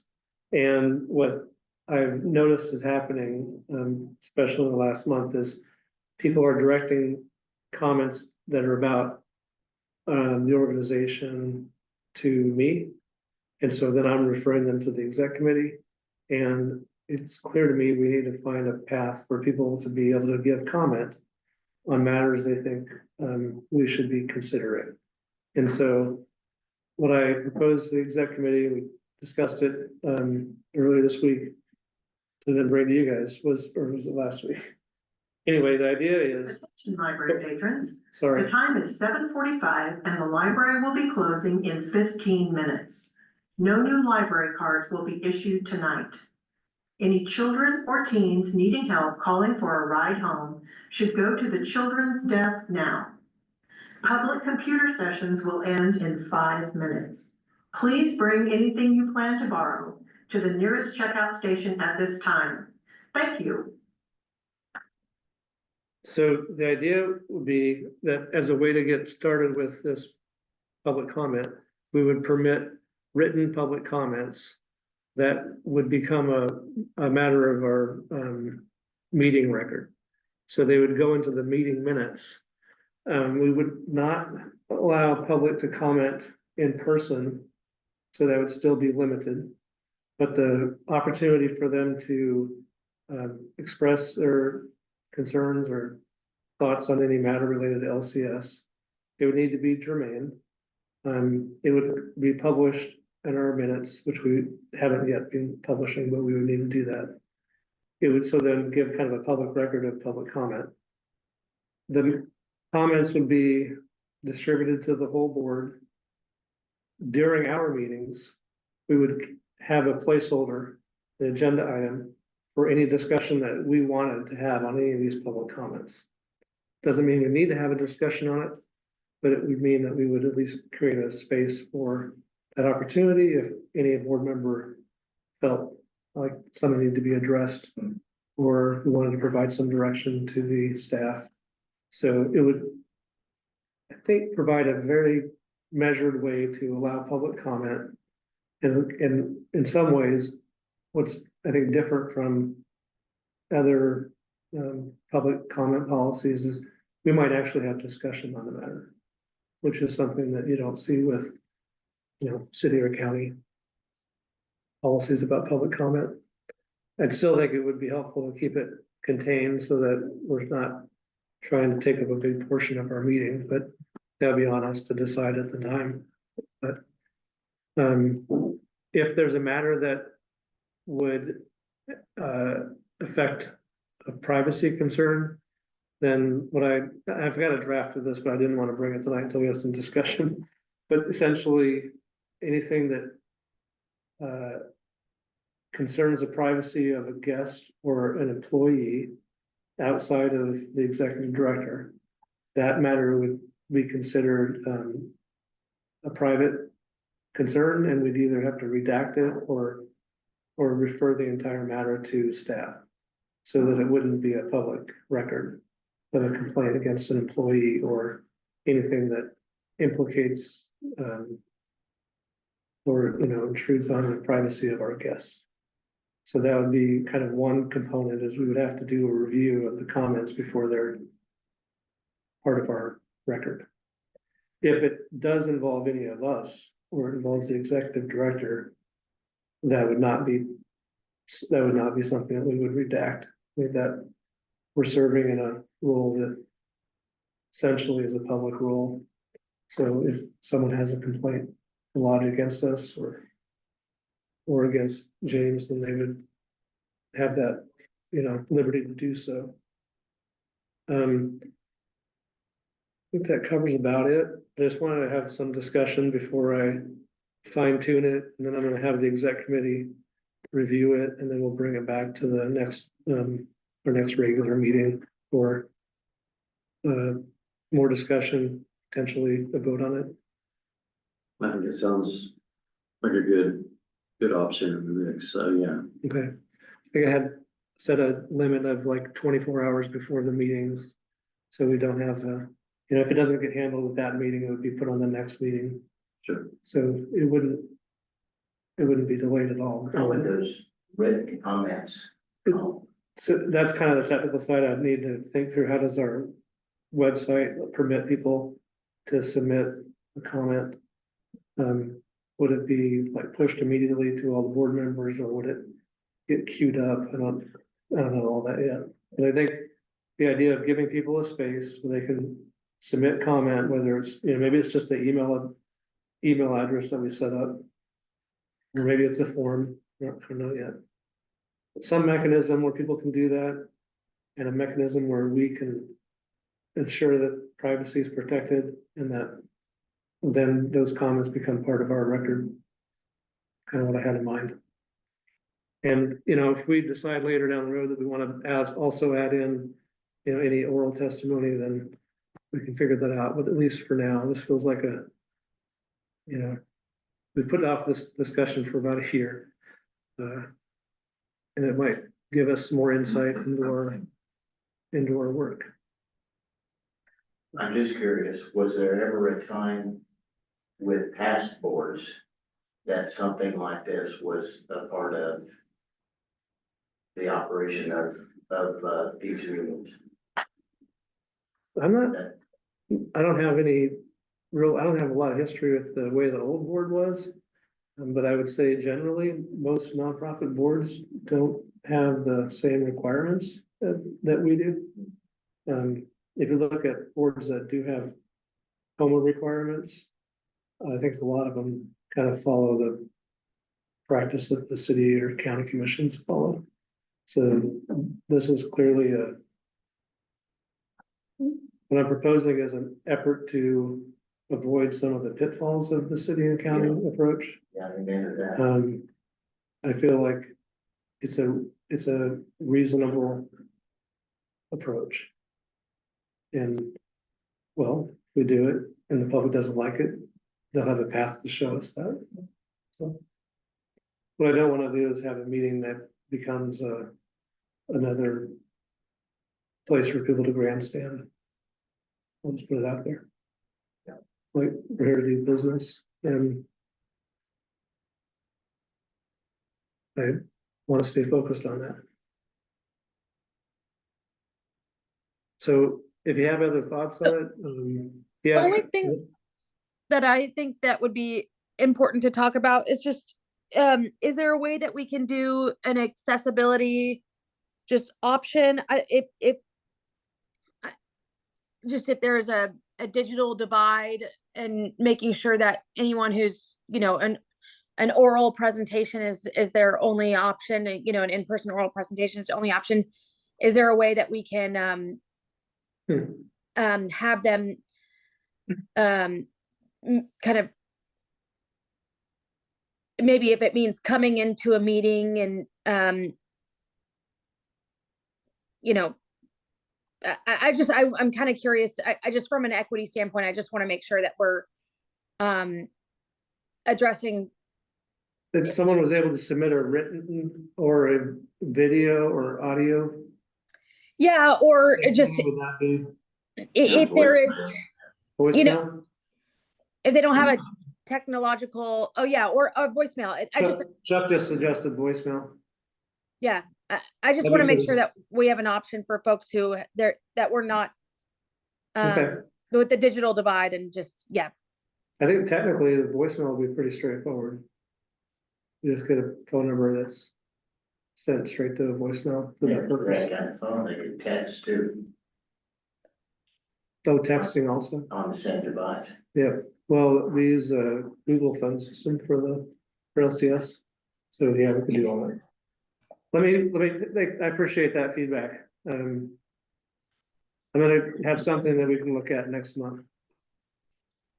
And you won't be here for that meeting, Elizabeth, but in spirit, you'll be there because of that. I know that change. you will make the right direction. I will gladly submit a voicemail to you all.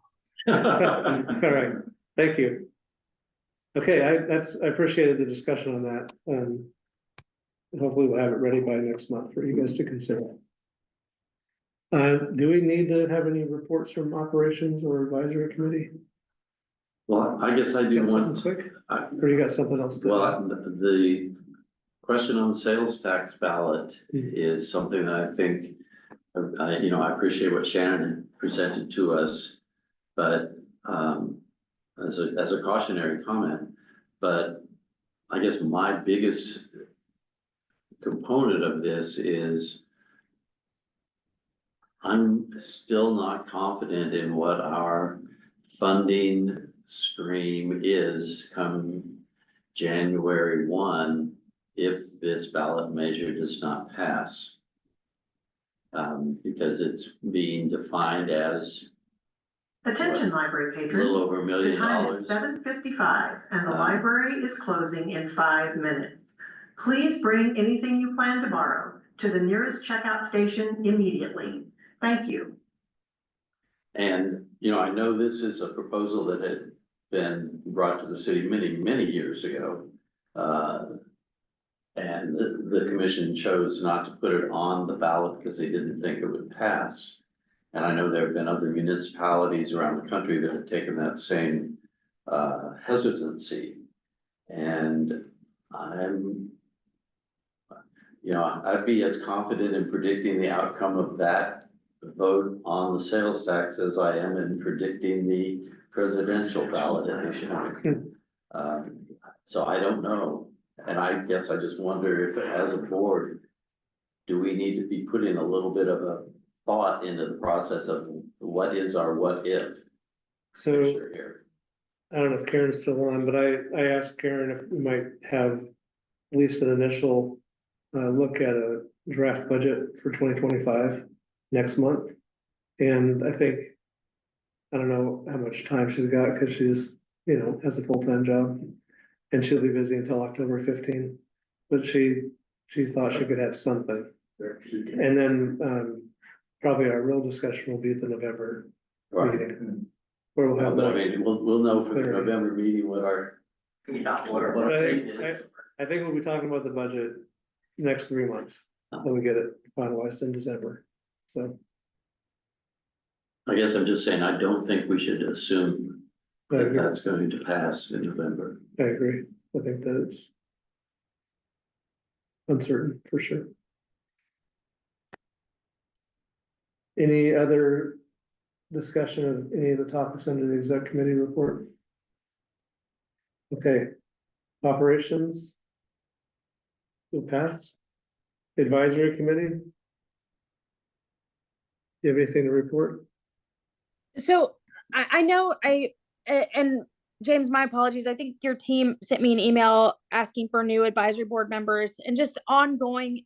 That link that I sent you in the drive has all of the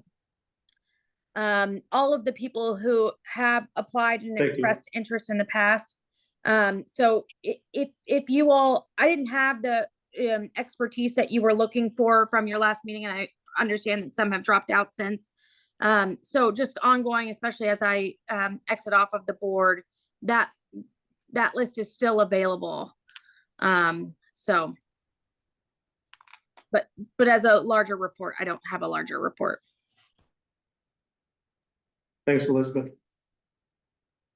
Well, the only matter I have under other business is I wanted to make sure we thank Elizabeth Keever for her year of service on the board. I know you still have a special meeting to go, but Can't get thank rid of you, me yet. Elizabeth. We appreciate your service in the last year as a representative from the city of Lawrence.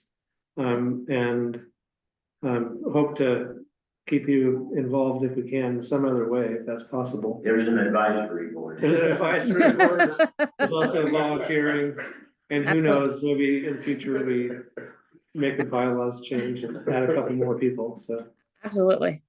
all right, Thank you, Elizabeth. Thank you. Yeah, my pleasure. But I'll see you on the 10th. all right. Any other items they want to bring up? Then I'd take a motion to adjourn. I move. Second, All right, motion's been made and seconded to adjourn. There's no discussion. All in favor, say aye. Aye.